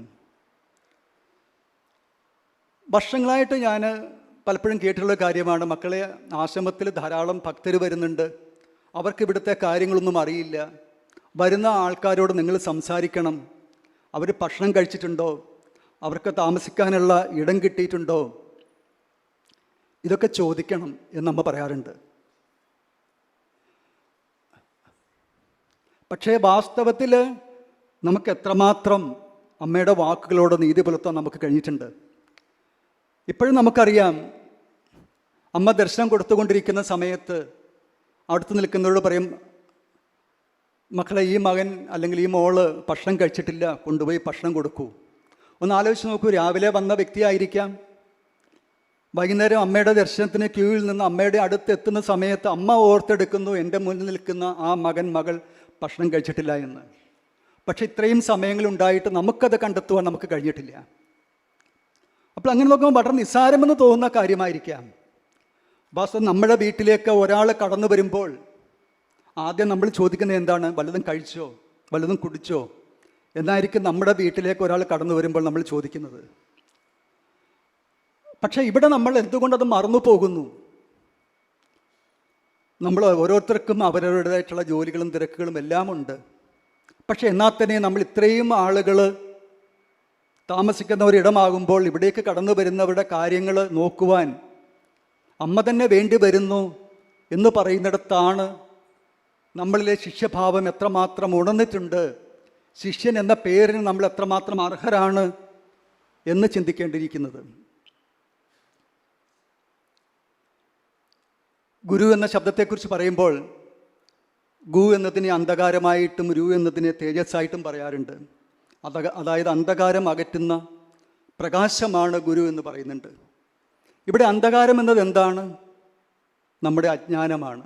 എന്താണ് ആ അജ്ഞാനം? ഞാൻ ശരീരവും മനസ്സും ബുദ്ധിയുമാണ് എന്ന ധാരണ, അതാണ് വാസ്തവത്തിൽ ശരിയായ അജ്ഞാനമെന്ന് പറയുന്നത്. ആ ഒരു ധാരണ മാറുന്ന ആ നിമിഷം അവിടെ പ്രകാശം ഉദിക്കുകയാണ് ചെയ്യുന്നത്. അപ്പോൾ ഞാൻ ശരീരവും മനസ്സും ബുദ്ധിയുമാണ് എന്ന ധാരണയിൽ ആണ് നമ്മൾ ജനിച്ച കാലം മുതൽ നമ്മൾ വളർന്നിട്ടുള്ളത്. നമ്മുടെ അച്ഛനമ്മമാർ നമ്മളിൽ ഊട്ടി ഉറപ്പിച്ചിട്ടുള്ള ചിന്തകളും ഞാൻ ശരീരവും മനസ്സും ബുദ്ധിയുമാണ് എന്ന ധാരണ തന്നെയാണ്. ആ ധാരണയിൽ നമ്മൾ ലോകത്ത് ജീവിക്കുന്നതിലൂടെയാണ് സുഖദുഃഖങ്ങൾ നമുക്ക് അനുഭവിക്കേണ്ടി വരുന്നത്. വാസ്തവത്തിൽ ഗുരു ചെയ്യുന്നത് ആ ധാരണയെ മാറ്റി നമ്മുടെ യഥാർത്ഥ സ്വരൂപത്തിലേക്ക് നമ്മളെ ഉണർത്തുകയാണ് ചെയ്യുന്നത്. അമ്മ പലപ്പോഴും നമ്മളോട് പറയാറുണ്ട്, നിങ്ങളാരും എന്നെ പൂജിക്കേണ്ട ആവശ്യമില്ല, ആരാധിക്കേണ്ട ആവശ്യമില്ല, നിങ്ങൾ ആരെന്ന് അറിഞ്ഞാൽ മതി എന്ന്. അപ്പോൾ നമ്മുടെ യഥാർത്ഥ സ്വരൂപം എന്ത് എന്ന് അറിയുന്നതിനുള്ള സാഹചര്യങ്ങളാണ് ഗുരു ഒരുക്കി തരുന്നത്. പക്ഷെ അതിന് തടസ്സമായി നിൽക്കുന്നത് ഞാനും ഈശ്വരനും തമ്മിലുള്ള ഏക അകലം എന്ന് പറയുന്നത് വലിയ ചൈന മന്മതിൽ പോലെ വലിയൊരു മതിലൊന്നുമില്ല. കേവലം നമ്മുടെ മനസ്സിലെ കേവലം ഒരു ചിന്ത മാത്രമാണ്. ഞാൻ എന്ന് പറയുന്ന കേവലം ഒരു ചിന്ത. ആ ചിന്തയെ ഒന്ന് മാറ്റിക്കഴിഞ്ഞാൽ പിന്നെ അവിടെ വ്യത്യാസങ്ങളൊന്നുമില്ല. ആ പരമാനന്ദാനുഭൂതി നുകരുവാൻ പിന്നെ അധിക നിമിഷങ്ങളുടെ ആവശ്യമില്ല. ആ ഞാൻ ഭാവം അതൊന്ന് മാറിക്കിട്ടുക, അത് മാത്രമേ വേണ്ടതുള്ളൂ. നമുക്കറിയാം, പടിഞ്ഞാറ് സമുദ്രത്തിലേക്ക് നോക്കുന്ന സമയത്ത് അവിടെ തിരമാലകൾ ഉയർന്നു വരുന്നത് നമുക്ക് കാണുവാൻ കഴിയും.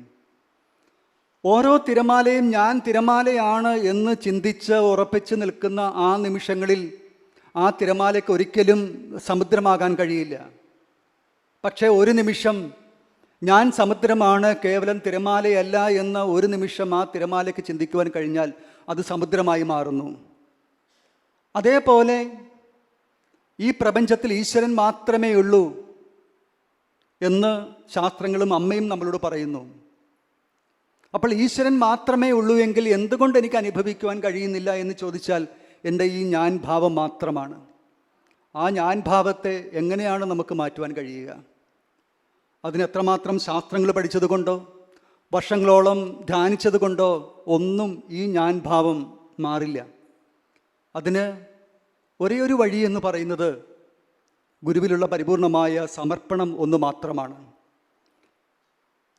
ഗുരുവിൻ്റെ മുന്നിൽ നമ്മളെ സമർപ്പിക്കുന്നതിലൂടെ അവിടുന്ന് എന്ത് പറയുന്നുവോ അത് അനുസരിക്കുക എന്ന ഒറ്റ കാര്യം ചെയ്യുന്നതിലൂടെ അവിടെ എന്നത്തേക്കുമായിട്ട് മാറി നിൽക്കുന്നത് ഈ ഞാൻ ഭാവമാണ്.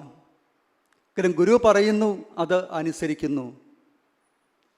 ഗുരു എന്ത് പറഞ്ഞാലും അത് അനുസരിക്കുവാനുള്ള ഒരു ഭാവം, അത് മാത്രമേ നമ്മൾ വളർത്തിയെടുക്കേണ്ടതായിട്ടുള്ളൂ. അത് മാത്രമേ അമ്മ നമ്മളോട് ആവശ്യപ്പെടുന്നുമുള്ളൂ. അമ്മ ഒരിക്കലും നിർബന്ധിക്കുന്നില്ല. കാരണം ഗുരുവിൻ്റെ വാക്കുകൾ അനുസരിക്കാതിരിക്കുന്നതിലൂടെ ഒരു കോട്ടവും ഗുരുവിന് സംഭവിക്കുന്നില്ല. അതിൻ്റെ കോട്ടം നമുക്ക് മാത്രമാണ്, നഷ്ടം നമുക്ക് മാത്രമാണ്. അതനുസരിക്കാതെ വർഷങ്ങളോളം ഇവിടെ കഴിയുമ്പോൾ ആ വർഷങ്ങൾ നഷ്ടപ്പെടുന്നത് നമുക്ക് മാത്രമാണ്. സൂര്യൻ ഉദിച്ചു നിൽക്കുന്ന സമയത്ത് സൂര്യനെ ചീത്ത വിളിച്ചുകൊണ്ട് മുറിക്കുള്ളിൽ കടന്ന് വാതിലുകൾ കൊട്ടിയടച്ച് അകത്ത് കഴിയുമ്പോൾ ഇരുട്ടിൽ കഴിയുന്നത് നമ്മൾ മാത്രമാണ്. സൂര്യൻ അതുകൊണ്ട് ഒരു കുറവും സംഭവിക്കുന്നില്ല. അതേപോലെ ഈ ഞാൻ ഭാവം വെച്ചുകൊണ്ട് അവിടുത്തെ വാക്കുകൾ അനുസരിക്കാതെ മുന്നോട്ട് പോകുന്നതിലൂടെ നമ്മളിലെ അഹന്ത ഒന്നുകൂടി ശക്തിപ്പെടും. അതിൻ്റെ ദുരിതങ്ങൾ നമ്മൾ ഒന്നുകൂടി അനുഭവിക്കേണ്ടി വരും എന്നുള്ളതിൽ കവിഞ്ഞ് ഗുരുവിന് ഒരു കുറവും സംഭവിക്കാൻ പോകുന്നില്ല. അപ്പോൾ നമ്മൾ വർഷങ്ങളോളം ഇവിടെ താമസിച്ചു എന്നുള്ളതല്ല, എത്രമാത്രം അവിടുത്തെ വാക്കുകൾ പൂർണ്ണമായ സമർപ്പണ ഭാവത്തിൽ നമുക്കനുസരിക്കുവാൻ കഴിഞ്ഞു എന്നുള്ളതിലാണ് പ്രാധാന്യം. പറയും, ഒരു ഗുരുവിൻ്റെ കൂടെ ഞാനൊരു 50 വർഷമായിട്ട് ഗുരുവിൻ്റെ കൂടെ കഴിയുന്നു എന്ന് പറയുന്നത് ഗുരുവിന് വലിയൊരു അഭിമാനമൊന്നുമല്ല എന്ന് പറയും. ഉദാഹരണത്തിന് 8ാം ക്ലാസ്സിൽ ഞാൻ 8 വർഷമായിട്ട് പഠിക്കുന്നു എന്ന് പറയുന്നത് ആ അധ്യാപകന് വലിയ അഭിമാനമാണ്. ഒരിക്കലുമല്ല.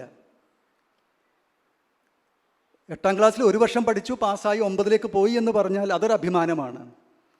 ഇത്ര വർഷക്കാലം ഞാൻ ഗുരുവിനോടൊപ്പം കഴിഞ്ഞു എന്ന് പറയുന്നത് ഞാൻ അമ്മയോടൊപ്പം 40 വർഷമായിട്ട് കഴിയുന്നു എന്ന് വളരെ അഭിമാനത്തോടു കൂടി നമ്മൾ പറയാറുണ്ട്. പക്ഷെ അപ്പോൾ ആലോചിച്ച് നോക്കണം, എത്രമാത്രം ഇവിടെ താമസിച്ചതിൻ്റെ പ്രയോജനം നമുക്ക് ലഭിച്ചു എന്നുകൂടി നമ്മൾ ചിന്തിക്കണം. അവിടെയാണ് ആത്മവിശകലനം ശരിയായ അർത്ഥത്തിൽ വരേണ്ടത്. കാര്യം ലോകത്തുള്ള പല ബന്ധങ്ങളെയും ഉപേക്ഷിച്ചുകൊണ്ട്, ഭൗതികമായ സ്വന്തമായി ഉണ്ടായിരുന്ന ഭൗതികമായ പലതിനെയും ഉപേക്ഷിച്ചുകൊണ്ട്, പല ജോലികളും രാജിവെച്ചിട്ട്, വലിയ വലിയ ജോലികളും സ്ഥാനങ്ങളും ഉണ്ടായിരുന്നത് ഉപേക്ഷിച്ചിട്ട് അമ്മയുടെ അടുക്കിലേക്ക് വന്ന് അമ്മ കേവലം ഏതെങ്കിലും ഒരു ഉത്തരവാദിത്തം ഏൽപ്പിച്ച് കഴിഞ്ഞിട്ട്, മോനെ ഇനി അല്ലെ മോളെ ഇനി വേറെ ആ മോൻ നോക്കട്ടെ എന്ന് പറഞ്ഞാൽ ഒന്ന് ആലോചിച്ച് നോക്കൂ, അതിനേക്കാൾ എത്രയോ വലിയ പൊസിഷൻസൊക്കെ ഉപേക്ഷിച്ചിട്ടായിരിക്കും നമ്മളിവിടെ വന്നിട്ടുണ്ടാവുക. പക്ഷെ കേവലം ചെറിയ ഒരു കാര്യങ്ങൾക്ക് വേണ്ടി പലപ്പോഴും നമ്മുടെ മനസ്സ് വേദനിക്കാറുണ്ട്. അപ്പോൾ ആ ഒരു വേദന വരുന്നത് വാസ്തവത്തിൽ ഒരു കണക്കിൽ നല്ലത് തന്നെയാണ്. പറയും, കാല് നമ്മൾ നടന്നു പോകുന്ന സമയത്ത് കാലും ഒന്ന് എവിടെയെങ്കിലും തട്ടിക്കഴിഞ്ഞാൽ ഒരു നീര് വരുന്നത് അതൊരു ഓർമ്മപ്പെടുത്തലാണ്, ഇനിയും കൂടുതൽ ശ്രദ്ധിക്കണം എന്ന ഒരു ഓർമ്മപ്പെടുത്തലാണ്. നടന്നു പോകുമ്പോൾ കാലൊന്ന് മടുത്തു, കാലിന് നീര് വന്നു, നടക്കാൻ പറ്റുന്നില്ല, ഒരാഴ്ച കിടക്കേണ്ടി വരുന്നു. ആ നീര് വന്നത് ഒരു കണക്കിന് നല്ലതാണ്. പക്ഷേ ആ വേദന അറിയാതെ വീണ്ടും നമ്മൾ നടന്നാൽ അതിനേക്കാൾ വലിയ ഭവിഷ്യത്തിലേക്ക് ചിലപ്പോൾ ഒരുപക്ഷെ ചെന്നുവിടാം.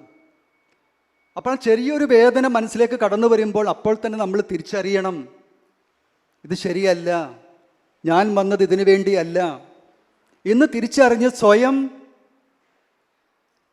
കറക്റ്റ് ചെയ്യുവാനുള്ള ഒരു സാഹചര്യമാണ് അവിടെ ഒരുക്കപ്പെടുന്നത്. ആ ഒരു ബോധ്യമാണ് ഉണ്ടാകേണ്ടത്. അപ്പോൾ ഏതൊരു സാഹചര്യത്തിലും നമുക്ക് വേദനകൾ വരുമ്പോൾ ആ വേദനകളുടെ പിന്നിലെ ലക്ഷ്യമെന്താണ്, എന്തുകൊണ്ടാണ് അത് വന്നത്, അത് അമ്മ എന്നെ ബോധ്യപ്പെടുത്തി തരണേ എന്ന് വേണം നമ്മൾ അമ്മയോട് പ്രാർത്ഥിക്കുവാനായിട്ട്. അത് തിരിച്ചറിഞ്ഞ് അതിൽ നിന്നും മുന്നോട്ട് പോകുവാനുള്ള ഒരു ശ്രമമായിരിക്കണം നമ്മുടെ ഭാഗത്തു നിന്നും ഉണ്ടാകേണ്ടത്. നമുക്കുള്ള സമ്പത്ത് മുഴുവൻ നമ്മൾ ഉപേക്ഷിച്ചിട്ട് വന്നു. പക്ഷെ നമ്മുടെ ഒരു ആസനം ഒന്ന് കണ്ടില്ല എന്നുണ്ടെങ്കിൽ നമുക്കുണ്ടാകാവുന്ന വിഷമം എത്ര വലുതാണെന്ന് ആലോചിച്ച് നോക്കൂ. അപ്പോൾ പലതിനോടുമുള്ള മമത വിട്ട് ഇവിടെ വന്നിട്ട് അതിനേക്കാൾ തീവ്രമായിട്ട്, അതിനേക്കാൾ നിസ്സാരമായ വസ്തുക്കളെ മേൽ നമ്മൾ ബന്ധം സ്ഥാപിക്കുമ്പോൾ നമ്മൾ എന്ത് വിട്ടിട്ടാണ് ഇവിടെ വന്നത് എന്ന് നമ്മൾ സ്വയം ചിന്തിക്കേണ്ടതല്ലേ. അപ്പോൾ ഈ ഒരു മുറുക്കിപ്പിടുത്തങ്ങളാണ് വാസ്തവത്തിൽ നമ്മളെ ലക്ഷ്യത്തിൽ നിന്നും അകറ്റിക്കൊണ്ടു പോകുന്നത്. നമ്മൾ അതിനെ മുറുകെ പിടിക്കുമ്പോൾ അമ്മയ്ക്ക് അതിൻ്റെ നിരർത്ഥകത അറിയാം. കാര്യം ചില കുട്ടികൾ വീട്ടിൽ ആരെങ്കിലും ബന്ധുക്കൾ വന്ന് വണ്ടിയിൽ കയറി മുന്നോട്ട് പോകാൻ നോക്കുന്ന സമയത്ത് കുട്ടികൾ അത് ആ വാഹനത്തിൻ്റെ പിന്നിൽ മുറുകെ പിടിക്കും, എന്നിട്ട് കരയും. ആ സമയത്ത് വീട്ടിലുള്ള അച്ഛനോ അമ്മയോ ആ കൈകൾ വിടുവിച്ച് കുട്ടിയെ അതിൽ നിന്നും മാറ്റും. പക്ഷെ കുട്ടി വല്ലാതെ നിലവിളിക്കും, അവരുടെ കൂടെ പോകാൻ വേണ്ടി നിലവിളിക്കും. പക്ഷെ അച്ഛനും അമ്മയ്ക്കും അറിയാം, അവർ 2 ദിവസത്തേക്ക് താമസിക്കാൻ വന്നവരാണ്, അവർ പോകേണ്ടവരാണ്. പക്ഷെ അതറിയാതെ കുട്ടി ആ ഒരു ബന്ധം 2 ദിവസം കൊണ്ടുണ്ടായ ഒരു ബന്ധത്തിൽ കിടന്ന് നിലവിളിക്കുകയാണ്. അതേപോലെ നമ്മൾ പലതിനോടും ബന്ധം വയ്ക്കുന്ന സമയത്ത് നമ്മുടെ കൈകൾ ചില സമയത്ത് അമ്മയ്ക്ക് ബലമായിട്ട് വിടുവിക്കേണ്ടി വരുന്നുണ്ട്. പക്ഷെ എന്തുകൊണ്ടാണ് അമ്മ നമ്മുടെ കൈകൾ ബലമായിട്ട് വിടുവിക്കുന്നത് എന്ന് തിരിച്ചറിയാതെ നമ്മൾ ദേഷ്യഭാവത്തിൽ അമ്മയുടെ മുഖത്തേക്കാണ് നോക്കുന്നത്. അതിന് യാഥാർത്ഥ്യം നമ്മൾ തിരിച്ചറിയുകയാണ് വേണ്ടത്.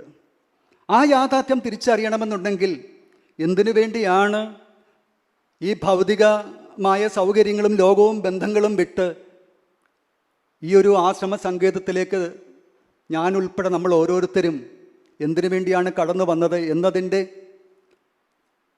ഒരു ആത്മപരിശോധന ഇടയ്ക്കിടെ നടത്തേണ്ടത് ആവശ്യമാണ്.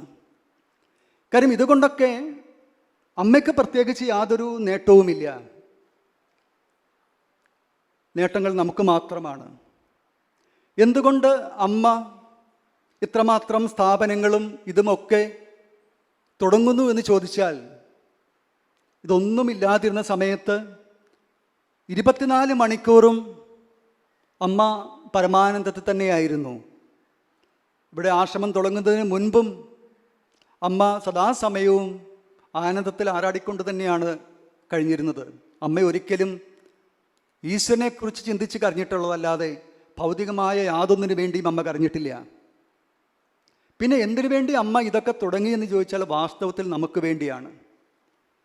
ഓരോ സ്ഥാപനങ്ങൾ തുടങ്ങുന്നതിലൂടെയും അതിലേക്ക് സേവ ചെയ്യുവാനുള്ള സാഹചര്യങ്ങൾ ഒരുക്കി തരുന്നതിലൂടെ അമ്മയോടൊപ്പം കഴിയുവാനുള്ള അവസരങ്ങൾ നമ്മളോടുള്ള അപാര കാരുണ്യം കൊണ്ട് അമ്മ സൃഷ്ടിക്കുകയാണ് ചെയ്യുന്നത്. ഈ യാഥാർത്ഥ്യമാണ് നമ്മൾ തിരിച്ചറിയേണ്ടത്. പക്ഷെ പലപ്പോഴും നമ്മൾ തെറ്റിദ്ധരിക്കുന്നു. ആശ്രമത്തിൻ്റെ സ്ഥാപനങ്ങളല്ല, വാസ്തവത്തിൽ നമുക്ക് സേവ ചെയ്ത് നമ്മളിൽ രൂഢമൂലമായി ജന്മാന്തരങ്ങളായി ഇരിക്കുന്ന ആ വാസനകളെ കഴുകിക്കളയുന്നതിന് വേണ്ടി അമ്മ ഒരുക്കിത്തരുന്ന സാഹചര്യങ്ങൾ, അതിനെ കൃത്യമായി ഉപയോഗപ്പെടുത്തുക എന്നുള്ളതാണ് നമ്മുടെ മുന്നിലുള്ള ലക്ഷ്യമെന്ന് പറയുന്നത്. പരമാത്മാനന്ദ സ്വാമി അദ്ദേഹത്തിൻ്റെ ഒരു ഗ്രന്ഥത്തിൽ അദ്ദേഹം പറയുന്നുണ്ട്, എനിക്ക് തോന്നുന്നു തിരുവണ്ണാമലയിലേക്കുള്ള യാത്രാവേളയിലായിരിക്കണം, ആശ്രമത്തിലേക്ക് അന്ന് കുറച്ച് ആൾക്കാർ മാത്രമേ ഉള്ളൂ. അവരോടൊപ്പം ട്രെയിനിൽ യാത്ര ചെയ്യുന്ന സമയത്ത് അതിലൊരു ബ്രഹ്മചാരിക്ക് വല്ലാത്ത വിഷമവും പ്രയാസവും സങ്കടവും ഒക്കെ ആയിട്ട് അമ്മയുടെ അടുക്കിലേക്ക് വരുന്നില്ല. കാരണം നമുക്ക് അങ്ങനെയാണ് ചെയ്യുക. നമുക്കൊരു അമ്മയോടൊരു വിഷമമുണ്ടെങ്കിൽ നമ്മൾ അമ്മയിൽ നിന്നും പരമാവധി അകലം പാലിക്കും. അപ്പോൾ ആശ്രമത്തിലുള്ള വേറെ ചില സഹോദരങ്ങളോട് അമ്മ കൂടുതൽ സ്നേഹവും വാത്സല്യവും കാണിക്കുന്നത് കണ്ടപ്പോൾ ഇദ്ദേഹത്തിന് വിഷമമായി. ഇദ്ദേഹം വിഷമിച്ച് മാറി നിന്നു. ട്രെയിനിൽ ഒരുമിച്ച് ഒരു കമ്പാർട്ട്മെൻറ്റിൽ യാത്ര ചെയ്യുകയാണ്. പക്ഷെ അമ്മയുടെ അടുത്തേക്ക് വരാതെ അദ്ദേഹം ദൂരെ മാറിയിരുന്നു. അമ്മയത് ശ്രദ്ധിക്കുന്നുണ്ട്. അമ്മ മറ്റുള്ളവരോട് തമാശകൾ പറയുകയും ഭജന പാടുകയും ഒക്കെ ചെയ്യുമ്പോഴും ഇദ്ദേഹത്തിന് മനസ്സ് തിളച്ചു മറിയുകയാണ് ചെയ്യുന്നത്. അതൊന്നും ആസ്വദിക്കാൻ കഴിയുന്നില്ല. അപ്പോൾ അതിനിടയിൽ ആരോ ഭക്തർ കൊണ്ടുവന്ന പഴം അമ്മ ഓരോരുത്തർക്ക് നീട്ടിക്കൊടുത്തു. അപ്പോൾ ഓരോരുത്തരും വളരെ സന്തോഷത്തോടു കൂടി ഭക്തിപൂർവ്വം ആ പഴം ഓരോന്നും വാങ്ങിച്ച് അവർ കഴിക്കുവാൻ തുടങ്ങി. അമ്മ മാറിയിരുന്ന ആ ബ്രഹ്മചാരിയെ വിളിച്ചിട്ട് ആ മകനെ നേർക്കും അമ്മ അവൻ്റെ പേര് ചൊല്ലി അമ്മ വിളിച്ച് അത് കൊടുക്കാൻ വേണ്ടി കൈ നീട്ടി. ഒന്ന് മുഖമുയർത്തി അമ്മയെ നോക്കാൻ പോലും തയ്യാറായില്ല. ആ ദേഷ്യഭാവത്തിൽ അങ്ങനെ തല കൊമ്പിട്ടിരുന്നു. അമ്മ 3-4 ആവർത്തിച്ച് വിളിച്ചു. മറ്റുള്ളവർ ആ ബ്രഹ്മചാരിയെ ശ്രദ്ധിച്ചു. എന്നിട്ടും ആൾ വരാൻ തയ്യാറായില്ല. അവസാനം അമ്മ ആ പഴം ആ ട്രെയിനിൻ്റെ ആ വിൻഡോയിൽ കൂടി പുറമേക്ക് കളഞ്ഞു. അവിടെ പശുക്കൾ മേഞ്ഞ് നിൽക്കുന്നുണ്ടായിരുന്നു. അവയ്ക്ക് അർഹതപ്പെട്ടതായിരിക്കാം ആ പ്രസാദം, അവയത് കഴിച്ചിട്ടുണ്ടാവും. പക്ഷേ സ്വാമിജി പറയുന്നത് അത് കഴിഞ്ഞ് കുറച്ച് കാലങ്ങൾ കഴിഞ്ഞിട്ട് അദ്ദേഹത്തിന് ഇവിടെ നിൽക്കാൻ കഴിഞ്ഞില്ല. കാര്യം അമ്മ ഓരോ സമയവും നമ്മുടെ നേർക്ക് നീട്ടുന്നത് അവിടുത്തെ കാരുണ്യമാണ്, അവിടുത്തെ കൃപയാണ്. നമ്മുടെ സ്വാർത്ഥത കൊണ്ടും നമ്മുടെ അഹങ്കാരം കൊണ്ടും അതിൻ്റെ നേരെ നമ്മൾ പുറംതിരിഞ്ഞു നിൽക്കുമ്പോൾ നഷ്ടം മറ്റാർക്കുമല്ല, നമുക്ക് മാത്രമാണ് എന്ന യാഥാർത്ഥ്യം നമ്മൾ തിരിച്ചറിയണം. വാസ്തവത്തിൽ അഹങ്കാരത്തിന് ഒരിക്കലും ഗുരുസാമീപ്യത്തിൽ സ്ഥാനമില്ല. പറയാറുണ്ട്, ഒരിക്കൽ അന്ധകാരം പോയിട്ട് ബ്രഹ്മാവിനോട് പരാതി പറഞ്ഞു, ആ സൂര്യൻ കാരണം എനിക്ക് ജീവിക്കാൻ കഴിയുന്നില്ല, ഞാൻ ലോകത്ത് മുഴുവൻ ഓടി നടക്കുകയാണ്, ആ സൂര്യനെ ഓടിച്ചുകൊണ്ടേയിരിക്കുകയാണ്, എനിക്ക് എങ്ങും സ്വസ്ഥമായിട്ടിരിക്കാൻ കഴിയുന്നില്ല, അങ്ങനെയൊന്ന് സഹായിക്കണം. ബ്രഹ്മാവ് അവസാനം സൂര്യനെ വിളിച്ചിട്ട് പറഞ്ഞു, നീ പാവം, അവനെ അങ്ങ് വെറുതെ വിട്ടേക്ക്. ആരെയാണ്? ആ ഇരുട്ടോ? അതെന്താണെന്ന് എനിക്കറിയില്ല. ഇതാണ് വാസ്തവത്തിൽ ഗുരുവിൻ്റെ സാമീപ്യത്തിൽ അഹങ്കാരത്തിന് ഒട്ടും സ്ഥാനമില്ല. അഹങ്കാരം നമ്മുടെ ഉള്ളിലുണ്ടെങ്കിൽ അത് അധിക കാലം ഗുരുവിൻ്റെ സമീപത്ത് വളർത്തിക്കൊണ്ടുപോകുവാനും നമുക്ക് കഴിയില്ല. കാര്യം ഗുരു ഇരിക്കുന്നത് നമ്മുടെ അഹങ്കാരത്തിൻ്റെ കടക്കൽ കത്തിവെക്കുന്നതിന് വേണ്ടിയാണ് ഗുരു നിലകൊള്ളുന്നത്.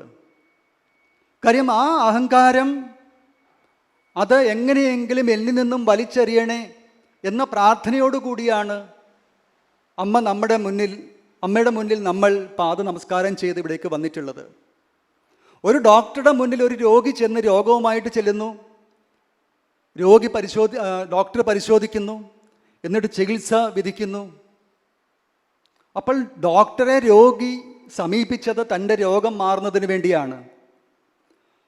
പക്ഷേ രോഗ ചികിത്സയുടെ ഭാഗമായിട്ട് ഡോക്ടർ ഇഞ്ചക്ഷനോ അല്ലെങ്കിൽ സർജറിയോ കുറിച്ച് കഴിഞ്ഞാൽ അതെന്നെ കൊണ്ട് പറ്റില്ല, ഇഞ്ചക്ഷൻ എടുക്കാൻ പറ്റില്ല, അതെനിക്ക് വേദനയാണ് എന്ന് പറഞ്ഞിട്ട് കാര്യമില്ല. രോഗം മാറണമെന്നുണ്ടെങ്കിൽ അതേ വഴിയുള്ളൂ. രോഗം മാറുന്നതിന് വേണ്ടിയാണ് ഡോക്ടറുടെ മുന്നിൽ നമ്മൾ എത്തപ്പെട്ടത്. അതേപോലെ നമ്മുടെ അഹന്തയെ, നമ്മുടെ സ്വാർത്ഥതയെ ഉന്മൂലനം ചെയ്യുക എന്ന പരമമായ ലക്ഷ്യം വെച്ചുകൊണ്ടാണ് ഒരു ശിഷ്യൻ ഗുരുവിൻ്റെ സമീപത്തേക്ക് വരുന്നത്. ഗുരു ആ ഉത്തരവാദിത്തം പൂർണ്ണമായും സ്വീകരിച്ചുകൊണ്ടാണ് ശിഷ്യനെ സ്വീകരിക്കുന്നത്. അതിനുശേഷം ശിഷ്യൻ പിന്മാറിയാലും ഒരു പക്ഷേ ഗുരു പിന്മാറിയെന്ന് വരില്ല. അപ്പോൾ അതിന് നിന്ന് കൊടുക്കുക മാത്രമേ വഴിയുള്ളൂ. നിലവിളിച്ചാലും വിടാൻ പോകുന്നില്ല. അതിനേക്കാൾ നല്ലത് നിലവിളി നിർത്തി വഴങ്ങിക്കൊടുക്കുക, അത് മാത്രമേ കരണീയമായിട്ടുള്ളൂ. അതിലൂടെ ആത്യന്തികമായ നേട്ടം നമുക്ക് മാത്രമാണ്. ഒരിക്കലൊരു ആശ്രമത്തിലൊരു ശിഷ്യൻ എത്തിയിട്ട് ഗുരുവിനോട് പറഞ്ഞു, ഗുരു എന്നെ ശിഷ്യനായിട്ട് സ്വീകരിക്കണം. അങ്ങനെ 3-4 തവണ നടന്നതിന് ശേഷം ആ ഗുരു ആ ശിഷ്യനെ ആശ്രമത്തിൽ താമസിക്കാൻ അനുവദിച്ചു. അങ്ങനെ ആശ്രമത്തിലെ സേവയൊക്കെ ചെയ്ത് മുന്നോട്ട് പോകുമ്പോൾ ഒരു ദിവസം ഈ ശിഷ്യൻ ഗുരുവിനെ സമീപിച്ച് പറഞ്ഞു, അങ്ങ് ദയവായിട്ട് എനിക്കൊരു ഉപദേശം തരണം. പ്രത്യേകിച്ച് ഉപദേശങ്ങളൊന്നും കൊടുത്തിരുന്നില്ല. ആശ്രമത്തിലെ സേവ ചെയ്ത് ഈ ശിഷ്യൻ മുന്നോട്ട് പോവുകയായിരുന്നു. അപ്പോൾ അങ്ങ് ദയവായിട്ട് എനിക്ക് എന്തെങ്കിലും ഉപദേശം തരണം. അപ്പോൾ ഗുരു ആ ശിഷ്യന് നൽകിയ ഉപദേശം, നിനക്ക് വേണ്ടി നീ ഒന്നും എന്നോട് ചോദിക്കരുത്. ഇതായിരുന്നു നൽകിയ ഉപദേശം. നിനക്ക് വേണ്ടി നീ ഒന്നും എന്നോട് ചോദിക്കരുത്. കാര്യം ആ ഒരൊറ്റ ഉപദേശത്തിൽ ആധ്യാത്മികത മുഴുവൻ ഉൾക്കൊണ്ടിട്ടിരിക്കുന്നു. കാര്യം നമ്മുടെ സ്വാർത്ഥതയെയാണ് നമ്മൾ ഉപേക്ഷിക്കേണ്ടത്, നമ്മുടെ അഹങ്കാരത്തെയാണ് നമ്മൾ ഉപേക്ഷിക്കേണ്ടത്, നമ്മുടെ ആഗ്രഹങ്ങളെയാണ് നമ്മൾ ഉപേക്ഷിക്കേണ്ടത്. അപ്പോൾ നമുക്ക് വേണ്ടി അല്ലാതെ മറ്റുള്ളവർക്ക് വേണ്ടി, അവിടെയാണ് കാരുണ്യം വരുന്നത്. അമ്മ സ്വന്തം ജീവിതത്തിലൂടെ കാണിച്ചു തരുന്നതും അതുതന്നെയാണ്. കാര്യം ഒരു സ്ഥിതപ്രജ്ഞൻ്റെ ലക്ഷണം പറയുമ്പോൾ ഒരു ആഗ്രഹവുമില്ല, തന്നെ ആനന്ദിക്കുന്നു. അതേപോലെ നമുക്ക് വേണ്ടി അല്ലാതെ മറ്റുള്ളവർക്ക് വേണ്ടി ജീവിക്കുകയും മറ്റുള്ളവരുടെ സന്തോഷത്തിൽ സ്വയം സന്തോഷിക്കുവാൻ കഴിയുകയും ചെയ്യുക, അതാണ് ആധ്യാത്മികതയുടെ ആത്യന്തികമായ ലക്ഷ്യമെന്ന് പറയുന്നത്. അപ്പോൾ നമ്മൾ ഓരോ ദിവസവും ഒരു നിമിഷം അമ്മയുടെ അടുത്തേക്ക് ചെല്ലുന്ന സമയത്ത്, ഒരു ദർശനം കിട്ടുന്ന ആ ഒരു നിമിഷ വേളയിൽ നമ്മൾ എന്താണ് അമ്മയോട് ചോദിക്കേണ്ടത് എന്നുള്ളത് 100 വട്ടം സ്വയം ആലോചിച്ച് ഉറപ്പിക്കേണ്ടത് ആവശ്യമാണ്. അപ്പോൾ നമ്മൾ നമ്മുടെ സ്വാർത്ഥതയെ ഊട്ടി ഉറപ്പിക്കുന്നതിനുള്ള ചോദ്യങ്ങളാണോ ചോദിക്കുന്നത്, അതോ നിസ്വാർത്ഥതയുടെ തലങ്ങളിലേക്ക് ഉയരുന്നതിന് വേണ്ടി സഹായിക്കുന്ന ചോദ്യങ്ങളാണോ ചോദിക്കുന്നത് എന്ന് സ്വയം വിലയിരുത്തേണ്ടത് ആവശ്യമാണ്. കാര്യം ഇത് നമുക്ക് തിരിച്ചറിയുന്നതിന് വേണ്ടിയുള്ള പല സാഹചര്യങ്ങളും അമ്മ ഒരുക്കി തരുന്നുണ്ട്. ഒരിക്കൽ ഇവിടെ ആശ്രമത്തിൽ ഈ ക്ഷേത്രത്തിൻ്റെ പണി നടക്കുന്ന സമയത്താണ്. അന്ന് ഇന്നത്തെ പോലെ പണിക്കാരൊന്നുമില്ല. സിമൻറ്റ് കൂട്ടാനും കല്ല് ചുമക്കാനും ഒന്നും തന്നെയും വെളിയിൽ നിന്നുള്ള ജോലിക്കാരുമില്ല. അമ്മയും ഇവിടെ ആശ്രമ അന്തേവാസികളും മാത്രമേ ഉള്ളൂ. അടുത്ത ദിവസം സിമൻറ്റിന് പണിക്കും അങ്ങനെയുള്ള പണിക്കുള്ള ആൾക്കാർ മാത്രം വരും. അതിനു മുൻപ് ആശ്രമത്തിലെ മെറ്റലും മറ്റു കാര്യങ്ങളും ഒക്കെ ചുമന്നിടുക എന്ന് പറയുന്നത് അന്തേവാസികളുടെ ജോലിയാണ്. അമ്മയും കൂടെ ഉണ്ടാകും. അത് പകൽ സമയത്തുള്ള ആശ്രമ റുട്ടീനെല്ലാം കഴിഞ്ഞ് രാത്രി വേളകളിലായിരിക്കും പലപ്പോഴും ഈ ജോലികൾ നടക്കുക. അപ്പോൾ അങ്ങനെ ഒരു ദിവസം രാത്രി ജോലിയെല്ലാം കഴിഞ്ഞ് അമ്മ ഒരു ബ്രഹ്മചാരിയോട് പറഞ്ഞു, മക്കൾക്ക് കഴിക്കാനായിട്ട് എന്തെങ്കിലും കൊണ്ടുവരാൻ പറഞ്ഞു. പരിപ്പ് വട ഉണ്ടെങ്കിൽ കൊണ്ടുവരാൻ പറഞ്ഞു. രാത്രി 12 മണിക്ക് എവിടെയാണ് പരിപ്പ് വട ഇരിക്കുക? അപ്പോൾ പറഞ്ഞു, എന്നാൽ ഒരു കാര്യം ചെയ്യും, നീ കുറച്ച് പരിപ്പ് കൊണ്ടുവരുമെന്ന് പറഞ്ഞു. അങ്ങനെ പെട്ടെന്ന് ആ ബ്രഹ്മചാരിണി പോയി അടുക്കളയിൽ നിന്നും പരിപ്പ് കൊണ്ടുവന്നു. ഉടൻ തന്നെ അവിടെ അടുപ്പ് കൂട്ടി പാത്രം വെച്ചു, എണ്ണയൊഴിച്ചു, തീ കത്തി. അങ്ങനെ എല്ലാവരും കൂടെ അവിടെ ഇരുന്ന് അമ്മ പരിപ്പ് വട ചുട്ടു. അപ്പോഴും കുറച്ച് ആളുകൾ ദൂരെ മാറി പല ജോലികളിലും ഏർപ്പെട്ടിട്ടുണ്ട്. അമ്മ ഒരു പാത്രത്തിലാക്കി കുറേ വടകൾ ഒരു ബ്രഹ്മചാരിയെ കൊടുത്തിട്ട് പറഞ്ഞു, മക്കളെല്ലാവർക്കും കൊടുത്തിട്ട് വരുമെന്ന് പറഞ്ഞു. എല്ലാവർക്കും തുല്യമായി കൊടുത്തിട്ട് വരുമെന്ന് പറഞ്ഞു. ആ ബ്രഹ്മചാരി എല്ലാവർക്കും ഓരോ വട കൊടുത്തു. എന്നിട്ട് അവസാനം ശേഷിച്ച രണ്ട് വട മാത്രമാണ് ശേഷിച്ചത്. ആ 2 വടയുമായിട്ട് വന്നിട്ട് ഒരു വട അദ്ദേഹം എടുത്തിട്ട് ഒരെണ്ണം അമ്മയ്ക്ക് തിരിച്ചു കൊടുത്തു. അപ്പോൾ അമ്മ പറഞ്ഞു, നീ എല്ലാവർക്കും കൊടുത്തില്ലേ? കൊടുത്തു. തുല്യമായിട്ട് കൊടുത്തില്ലേ? കൊടുത്തു. അപ്പോൾ പറഞ്ഞു, അങ്ങനെയാണെങ്കിൽ ഒരു കാര്യം ചെയ്യാം, ഈ ശേഷിക്കുന്ന ഒരു വട മുറിച്ച് പലതാക്കി എല്ലാവർക്കും കൊടുക്കാമെന്ന് പറഞ്ഞു. അപ്പോൾ അമ്മ പറഞ്ഞു, അത് വേണ്ട മോനെ, നീ അത് എടുത്തുകൊള്ളൂ. അപ്പോൾ അമ്മയുടെ ചുറ്റുപാടും ഇരുന്ന ആൾക്കാർക്ക് കുറച്ച് പേര് അമ്മയുടെ ചുറ്റുമുണ്ടായിരുന്നു. അവർക്ക് ഒരു വട എക്സ്ട്രാ അമ്മ കൊടുത്തിട്ടുണ്ടായിരുന്നു. 2 വട വെച്ച് അവർക്ക് കിട്ടിയിരുന്നു. നമുക്കറിയാം, അമ്മയുടെ പാദപൂജയൊക്കെ കഴിയുന്ന സമയത്ത് അമ്മ പ്രസാദം വിതരണം ചെയ്യുമ്പോൾ ചുറ്റും നിൽക്കുന്നവർക്ക് കുറച്ച് കൂടുതൽ കിട്ടും, അവസാനം നിൽക്കുന്ന ആൾക്കാർക്ക് അതിൻ്റെ ചെറിയൊരു തരി മാത്രമായിരിക്കും കിട്ടുക. പക്ഷേ ഹോമിയോപ്പതിയിലെ മെഡിസിൻ പോലെയാണ്. പക്ഷേ അടുത്ത് നിന്നതിനേക്കാൾ കൂടുതൽ പവർഫുള്ളായിട്ടുള്ളത് ഏറ്റവും അറ്റത്ത് നിൽക്കുന്ന ആൾക്കാർക്കായിരിക്കും കിട്ടുക എന്ന് പലപ്പോഴും ഞാൻ സമാധാനിക്കാറുണ്ട്. അപ്പോൾ എന്തായാലും അമ്മ പറഞ്ഞു, ഇവിടെയുള്ള ആളുകൾക്ക് അമ്മ ഒരെണ്ണം വെച്ച് കൊടുത്തു. അപ്പം അമ്മ എന്നിട്ട് പറഞ്ഞ ഇതാണ്, ഞാൻ നോക്കുകയായിരുന്നു, അവസാനം ഒന്നല്ലേ ഉള്ളൂ, അതും കൂടെ നീ സ്വന്തമായിട്ട് എടുക്കുമോ എന്ന് ഞാൻ നോക്കുകയായിരുന്നു. അമ്മ പറഞ്ഞു, മുൻകൂട്ടി പറഞ്ഞതിന് ശേഷം നടത്തുന്ന പരീക്ഷയേക്കാൾ യാതൊരു മുന്നറിയിപ്പും കൂടാതെ നടക്കുന്ന പരീക്ഷകളാണ് ശരിയായ പരീക്ഷ എന്ന് പറയുന്നത്. അപ്പോൾ ഇതേപോലെ നമ്മുടെ ആശ്രമ ജീവിതത്തിലെ പല സാഹചര്യങ്ങളിൽ പല പല സന്ദർഭങ്ങൾ നമുക്ക് കടന്നു വന്നിട്ടുണ്ടാകും. ആ സന്ദർഭങ്ങളിൽ ഞാനെന്നും എൻ്റേതെന്നുമുള്ള സ്വാർത്ഥത വിട്ടാണോ ഞാൻ പ്രവർത്തിച്ചിട്ടുള്ളത്, അതോ മറ്റാരും കാണാനില്ലാത്തത് കൊണ്ട് കുറച്ച് സ്വാർത്ഥത കൂടിയിരിക്കട്ടെ എന്ന തോന്നലിൽ നമ്മൾ എന്തെങ്കിലും ചെയ്തിട്ടുണ്ടോ എന്ന് നമ്മളോട് തന്നെ ചോദിച്ചാൽ നമുക്ക് നല്ല ഉത്തരം കിട്ടും. കാര്യം നമ്മുടെ മനസ്സിൽ കൂടി കടന്നു പോകുന്ന ചിന്തകളും പ്രവൃത്തികളും മറ്റാരേക്കാളും നമുക്ക് ഓരോരുത്തർക്കും വ്യക്തമായിട്ട് അറിയാൻ കഴിയും. അതേപോലെ അമ്മ പലപ്പോഴും പറയാറുണ്ട്, ഇവിടെ ഗുരുവും ശിഷ്യരുമില്ല, അമ്മയും മക്കളും മാത്രമേ ഉള്ളൂ എന്ന്. അപ്പോൾ അമ്മയും മക്കളും മാത്രമേ ഉള്ളൂ എന്ന് അമ്മ പലപ്പോഴും പറഞ്ഞ് നമ്മൾ കേൾക്കാറുണ്ട്. പല ആവർത്തി അമ്മ പറഞ്ഞിട്ടുണ്ട്, ഇവിടെ ഗുരുവും ശിഷ്യരുമില്ല, അമ്മയും മക്കളും മാത്രമേ ഉള്ളൂ എന്ന്. പക്ഷേ ഈ അടുത്ത സമയത്ത് അമ്മയും മക്കളും മാത്രമേ ഉള്ളൂ എന്ന് പറഞ്ഞതിൻ്റെ പിന്നിലെ പൊരുൾ എനിക്ക് കഴിഞ്ഞ ആഴ്ച ബോധ്യപ്പെട്ടു. കാരണം ഞാൻ കട്ടപ്പന അവിടെ ആശ്രമത്തിൽ നിൽക്കുന്ന സമയത്ത് വളരെ പ്രായം ചെന്ന ഒരു വൃദ്ധയായ സ്ത്രീ അവിടെ വന്നു. അപ്പോൾ അവരോട് ഇങ്ങനെ സംസാരിച്ച കൂട്ടത്തിൽ അവർ പറഞ്ഞു, അവർ വളരെ സാധുവാണ്, കണ്ടു കഴിഞ്ഞാൽ വളരെ സാധുവാണ്. അപ്പോൾ അവർ പറഞ്ഞു, അവരുടെ വീട് ആകെ കൂടെ എന്താ പറയുക, മഴ വന്നു കഴിഞ്ഞാൽ വെള്ളം ഒലിച്ചിറങ്ങുന്ന രീതിയിലുള്ള വീടാണ്, മേൽക്കൂര അത്ര നല്ലതല്ല. പക്ഷെ അവർക്ക് നല്ല ജോലി ഉണ്ടായിരുന്നു, മാസം നല്ല ശമ്പളവും കിട്ടുന്നുണ്ട്. അപ്പോൾ ഞാൻ പറഞ്ഞു, മാസം ശമ്പളം കിട്ടുന്നുണ്ടല്ലോ, ആ ശമ്പളം കൊണ്ട് അതൊന്നും നേരാക്കിക്കൂടെ? അതിനൊന്നും തികയില്ല. അപ്പോൾ അത്ര ചിലവുണ്ട്, നിങ്ങൾ ഒരാൾക്ക് ജീവിച്ചാൽ പോരെ. അവർക്ക് ആ കൂടെ 2 മക്കളേ ഉള്ളൂ. ഞാൻ പറയും 2 മക്കളല്ലേ ഉള്ളൂ, അവർ വേറെ പല സ്ഥലങ്ങളിലല്ലേ അവർ താമസിക്കുന്നത്, അവരും ശല്യം ചെയ്യാൻ വരുന്നില്ലല്ലോ. അപ്പോൾ ഈ അമ്മ പറയുകയാണ്, എനിക്ക് മാസാമാസം നല്ല പെൻഷൻ കിട്ടുന്നുണ്ട്, പക്ഷെ പെൻഷൻ കിട്ടുന്ന സമയം ആകുമ്പോഴേക്കും എൻ്റെ മക്കൾ വരും. ഇവർക്ക് ഏതാണ്ട് ഒരു 70-ലധികം വയസ്സ് പ്രായമുണ്ട്. മറ്റ് 2 മക്കളും കല്യാണം കഴിഞ്ഞ കുട്ടികളുമായിട്ട് 2 സ്ഥലങ്ങളിൽ താമസിക്കുകയാണ്.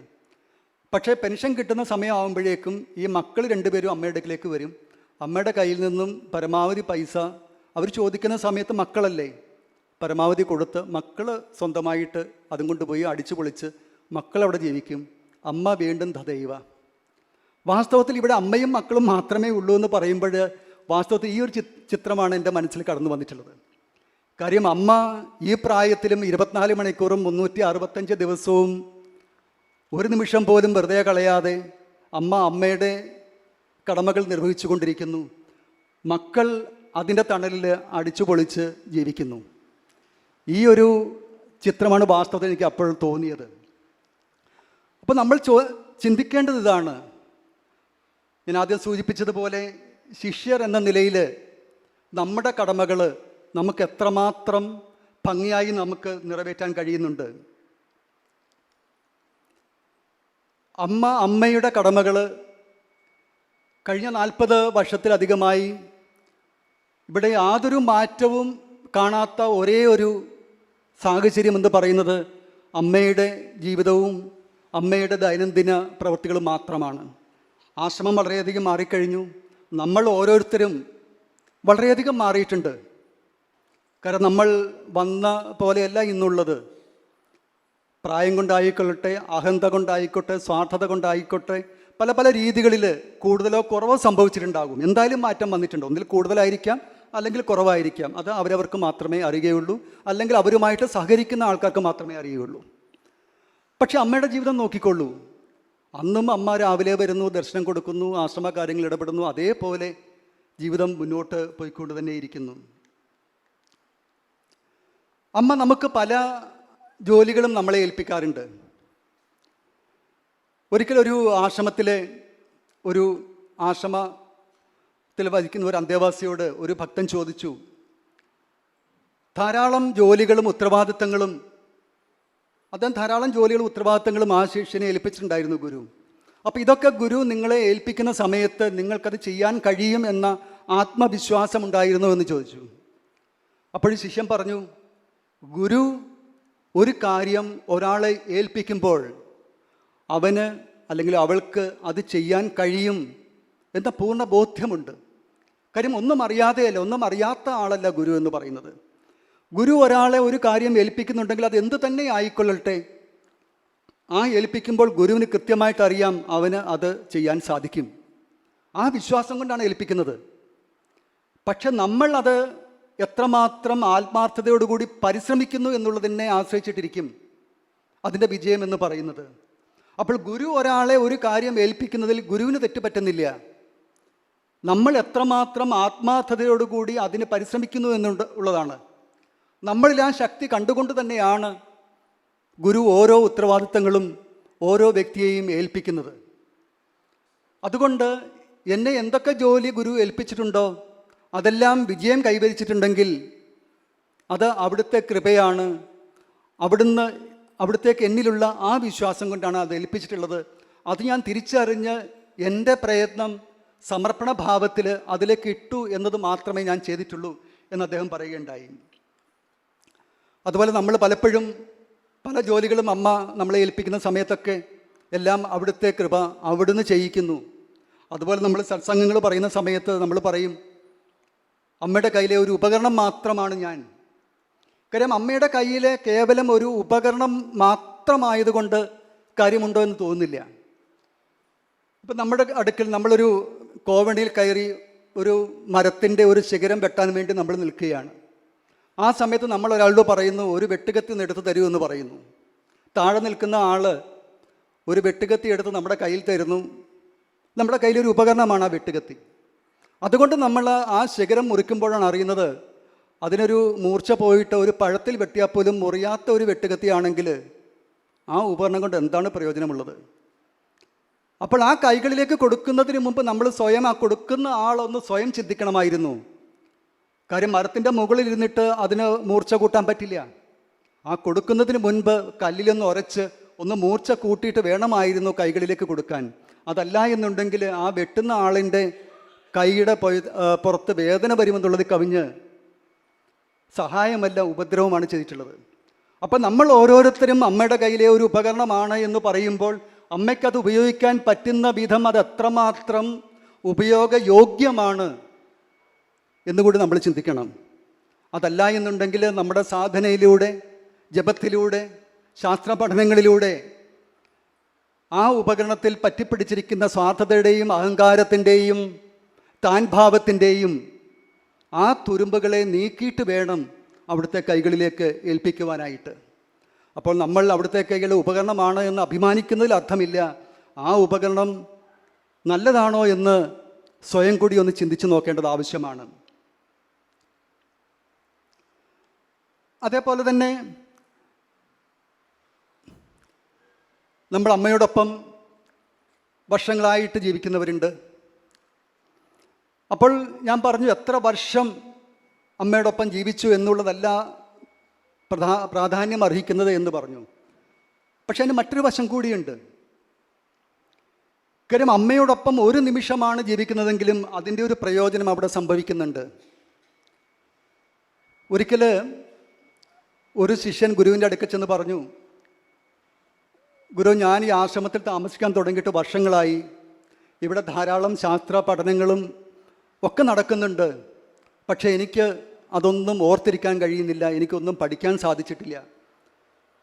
ഇവിടെ ചില ജോലികളൊക്കെ ഞാൻ ചെയ്ത് ഇവിടെ ജീവിക്കുന്നു എന്നുള്ളതല്ലാതെ മറ്റുള്ള ശിഷ്യന്മാരെ പോലെ ശാസ്ത്ര പഠനത്തിലോ വേദാന്ത പഠനങ്ങളിലോ ഒന്നും എൻ്റെ മനസ്സിൽ നിൽക്കുന്നില്ല, ഒന്നും ഓർമ്മയിലില്ല. ഞാനിവിടെ ഒരു ഒരു വേസ്റ്റാണ് എന്ന് തോന്നുന്നു, വെറുതെ ഇവിടുത്തെ സമയം മെനക്കെടുത്തുകയാണെന്ന് തോന്നുന്നു. അതുകൊണ്ട് എന്നെ പോകാൻ അനുവദിക്കണമെന്ന് പറഞ്ഞു. അപ്പോൾ ആ ഗുരുനാഥൻ ആ ശിഷ്യനോട് പറഞ്ഞു, നീ ഒരു കാര്യം ചെയ്ത് പോകുന്നതിന് മുൻപ് അവിടെ ഒരു തൊഴുത്ത് വൃത്തിയാക്കുന്ന ഒരു കൊട്ടയുണ്ടായിരുന്നു. ആ ചാണകം നിറഞ്ഞു നിന്ന ആ കൊട്ടയെടുത്തിട്ട് ഈ ശിഷ്യൻ്റെ കയ്യിൽ കൊടുത്തിട്ട് പറഞ്ഞു, ആ മുൻപിൽ കൂടി ഒഴുകുന്ന അരുവിയിലെ കുറച്ച് ജലം എടുത്ത് വെള്ളം കൊണ്ടുവന്നിട്ട് ഈ ചെടികൾക്കൊന്ന് ഒഴിച്ച്, നീ എന്തായാലും പോകാൻ നിൽക്കുകയാണല്ലോ, പോകുന്നതിന് മുൻപ് അതിലെ കുറച്ച് വെള്ളം ഈ ചെടികൾക്ക് ഒഴിച്ചിട്ട് നീ പൊയ്ക്കോളൂ എന്ന് പറഞ്ഞു. ശിഷ്യൻ ഗുരു പറഞ്ഞനുസരിച്ച് പെട്ടെന്ന് ആ കൊട്ടയും എടുത്തുകൊണ്ട് അരുവിലേക്ക് ഇറങ്ങി വെള്ളം നിറച്ചു. കുറച്ച് നടന്നപ്പോഴത്തേക്കും കൊട്ടയെന്ന് പറയുമ്പോൾ അതിനെല്ലാം ഊട്ടയുള്ളതാണ്. ആ വെള്ളമെല്ലാം ചോർന്ന് പോകാൻ തുടങ്ങി. അദ്ദേഹം വീണ്ടും രണ്ടാമത് അവിടേക്ക് കടന്നു ചെന്ന് വീണ്ടും വളരെ വേഗത്തിൽ കൊണ്ടുവരാൻ നോക്കി. അങ്ങനെ 3-4 ആവർത്തി ശ്രമിച്ചിട്ടും ഒരു തുള്ളി വെള്ളം പോലും കൊണ്ടുവന്ന് ഈ ചെടിയിലേക്ക് ഒഴിക്കാൻ കഴിഞ്ഞില്ല. അവസാനം നിസ്സഹായനായിട്ട് ഗുരുവിൻ്റെ അടുക്കൽ വന്ന് പറഞ്ഞു, ഇത് കഴിയുമെന്ന് തോന്നുന്നില്ല, ഇതിന് പോലും എനിക്ക് സാധിക്കില്ല. അപ്പോൾ ഗുരുനാഥൻ പറഞ്ഞു, നീ ആ കൊട്ടയിലേക്കൊന്ന് നോക്കൂ. അവിടേക്ക് നോക്കുന്ന സമയത്ത് അദ്ദേഹത്തിന് കണ്ണുകളെ വിശ്വസിക്കാൻ കഴിഞ്ഞില്ല. ആദ്യം ചാണകം മെഴുകി അത്ര വൃത്തികേടായി ഇരുന്ന ആ കൊട്ട ഒരു പുതിയ കൊട്ട പോലെ അതിലെ അഴുക്കുകളെല്ലാം മാറി വെട്ടിത്തിളങ്ങുന്ന രീതിയിൽ ഒരു പുതുപുത്തൻ കൊട്ടയായിട്ട് അത് മാറിയിട്ടുണ്ടായിരുന്നു. അപ്പം അതേപോലെ നമുക്ക് യാതൊരു വളർച്ചയും സംഭവിച്ചിട്ടില്ല, ഇത്രയും കാലം വെറുതെ പോയോ എന്ന് നമ്മൾ ഒരു പക്ഷേ ചിന്തിക്കാം. പക്ഷേ അങ്ങനെയല്ല. അമ്മയോടൊപ്പം കഴിയുന്ന ഓരോ നിമിഷവും നമ്മൾ പോലും അറിയാതെ നമ്മളിൽ പല പല മാറ്റങ്ങളും സംഭവിക്കുന്നുണ്ട്. അമ്മയോടൊപ്പം ജീവിച്ചു പോകണമെന്നുണ്ടെങ്കിൽ അതിനൊരു സംസ്കാരമില്ലാതെ പറ്റില്ല. ലോകത്ത് എത്രയോ കോടി ജനങ്ങളുണ്ട്, അതിലെത്ര ആളുകൾക്ക് മാത്രമാണ് ഇവിടെ താമസിക്കുവാൻ കഴിയുന്നത്. അമ്മ നിർബന്ധപൂർവ്വം നമ്മളെ ഇവിടെ നിർത്തുമ്പോൾ അമ്മയുടെ കൈയും വെട്ടിച്ച് ഇവിടെ നിൽക്കാനേ കഴിയില്ല എന്ന് പറഞ്ഞാൽ അമ്മയ്ക്കൊന്നും ചെയ്യാൻ കഴിയില്ല. വെറുതെ നിന്ന് കൊടുത്താൽ മതി. നമുക്കറിയാം, വലിയ വലിയ ക്യൂ പോകുന്ന സമയത്ത് ആ കൂട്ടത്തിൽ നിന്ന് കൊടുത്താൽ മതി. നമ്മൾ വെറുതെ നിന്നാൽ മതി. ആ തിക്കിലും തിരക്കിലും പെട്ട് നമ്മൾ ലക്ഷ്യത്തിലെത്തിക്കോളും. ഒന്നും പ്രത്യേകിച്ച് നിന്ന് കൊടുത്താൽ മാത്രം മതി. അപ്പോൾ നമ്മൾ നിൽക്കുന്നത് വർഷങ്ങളായി എന്ന് ആലോചിച്ച് വിഷമിക്കേണ്ട ആവശ്യവുമില്ല. പക്ഷേ പ്രയോജനം നമ്മൾ ഉദ്ദേശിക്കുന്ന സമയത്തിനുള്ളിൽ ലഭിക്കണമെന്നുണ്ടെങ്കിൽ എന്തിനു വേണ്ടി നിൽക്കുന്നു എന്നത് തിരിച്ചറിഞ്ഞുകൊണ്ട് ആ വഴിയിൽ കൂടി നമ്മൾ യാത്ര ചെയ്യേണ്ടത് ആവശ്യമാണ്. എന്തായാലും 1 മണിക്കൂർ കഴിയാറായി. ഞാൻ അധികം ദീർഘിപ്പിക്കുന്നില്ല. ഒരു കാര്യം കൂടി പറഞ്ഞുകൊണ്ട് അവസാനിപ്പിക്കാം. ഒരിക്കൽ ഒരു ആശ്രമത്തിലെ ഒരു ശിഷ്യനോട് ഒരു ഭക്തൻ പറഞ്ഞു, ആ ഗുരുവിൻ്റെ മഹത്വമൊക്കെ മനസ്സിലാക്കിയ വർഷങ്ങളോളം ജീവിക്കുന്ന ആ ശിഷ്യനോട് പറഞ്ഞു, എന്തുകൊണ്ട് അങ്ങേക്ക് ഗുരുനാഥൻ്റെ ഒരു ജീവചരിത്രം രചിച്ചുകൂടാ? കാര്യം വരും കാലത്ത് വരും തലമുറകൾക്ക് അവിടുത്തെ ജീവിതം, അവിടുത്തെ ഉപദേശങ്ങളും ഒക്കെ മനസ്സിലാക്കാൻ അത് സഹായിക്കില്ലേ? എന്തുകൊണ്ടൊരു ജീവചരിത്രം രചിച്ചുകൂടാ? അപ്പോൾ ഈ ശിഷ്യൻ പറഞ്ഞു, നിങ്ങളെന്താ വിചാരിച്ചത്? ഞാൻ കഴിഞ്ഞ കുറേ വർഷങ്ങളായിട്ട് എൻ്റെ ഗുരുനാഥൻ്റെ ജീവചരിത്രം രചിച്ചുകൊണ്ടിരിക്കുകയാണ്. അദ്ദേഹത്തിന് വളരെ സന്തോഷമായി. അപ്പോഴെപ്പോഴൊക്കെയാണത് പുസ്തകമായിട്ട് പ്രസിദ്ധീകരിക്കുക എന്ന് ചോദിച്ചു. അവൾ, നിങ്ങളെന്താ വിചാരിച്ചത്? ഞാനൊരു പുസ്തകം എഴുതുകയാണെന്നാണോ? ഞാൻ പുസ്തകം എഴുതുകയല്ല. വാസ്തവത്തിൽ ഗുരുനാഥനോടൊപ്പം ജീവിക്കുന്ന ആ കാലം മുതൽ അവിടുത്തെ എൻ്റെ ജീവിതത്തിലൂടെ ഞാൻ അവിടുത്തെ ജീവചരിത്രം രചിക്കുകയാണ്. അപ്പോൾ ഒരു ഗുരുവിൻ്റെ ജീവചരിത്രം ഒരു ശിഷ്യൻ രചിക്കേണ്ടത് പുസ്തകത്താളുകളിൽ അക്ഷരങ്ങളിൽ കൂടിയല്ല, സ്വന്തം വാക്കുകളിൽ കൂടിയും പ്രവൃത്തിയിൽ കൂടിയുമാണ് ഗുരുവിനെ ലോകത്തിന് പരിചയപ്പെടുത്തി കൊടുക്കേണ്ടത്. വരും കാലം അമ്മയുടെ ജീവിതവും അമ്മയുടെ സന്ദേശവും ലോകം മനസ്സിലാക്കേണ്ടത് നമ്മൾ കുറിച്ചിടുന്ന വരികളിൽ കൂടിയല്ല, മറിച്ച് നമ്മുടെ വാക്കുകളിൽ കൂടിയും നമ്മുടെ പ്രവൃത്തികളിൽ കൂടിയുമാണ്. കാര്യം ഗുരു ആര് എന്നുള്ളത് ലോകം മനസ്സിലാക്കുന്നത് ശിഷ്യൻ്റെ സ്വഭാവത്തിലൂടെയാണ്, ശിഷ്യൻ കാട്ടിക്കൊടുക്കുന്ന മാതൃകകളിലൂടെയാണ്.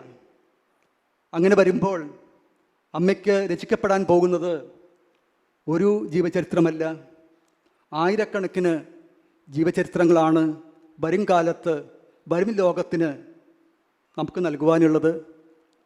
അതിനുവേണ്ടി നമ്മുടെ ജീവിതം തയ്യാറെടുക്കുന്നതിന് വേണ്ടി, പാകപ്പെടുത്തുന്നതിന് വേണ്ടി എവിടെയെങ്കിലും കുറവുകൾ സംഭവിച്ചിട്ടുണ്ടെങ്കിൽ അത് തിരിച്ചറിഞ്ഞ് മാറ്റിയെടുക്കുന്നതിന് വേണ്ടി ഈ ദിനം നമുക്ക് ആത്മവിചിന്തനം ചെയ്യാം. അതിനമ്മ എല്ലാവരെയും അനുഗ്രഹിക്കട്ടെ എന്ന് പ്രാർത്ഥിച്ചുകൊണ്ട് ഞാൻ എൻ്റെ വാക്കുകൾ നിർത്തുന്നു. പ്രണാമം. നമഃശിവായ.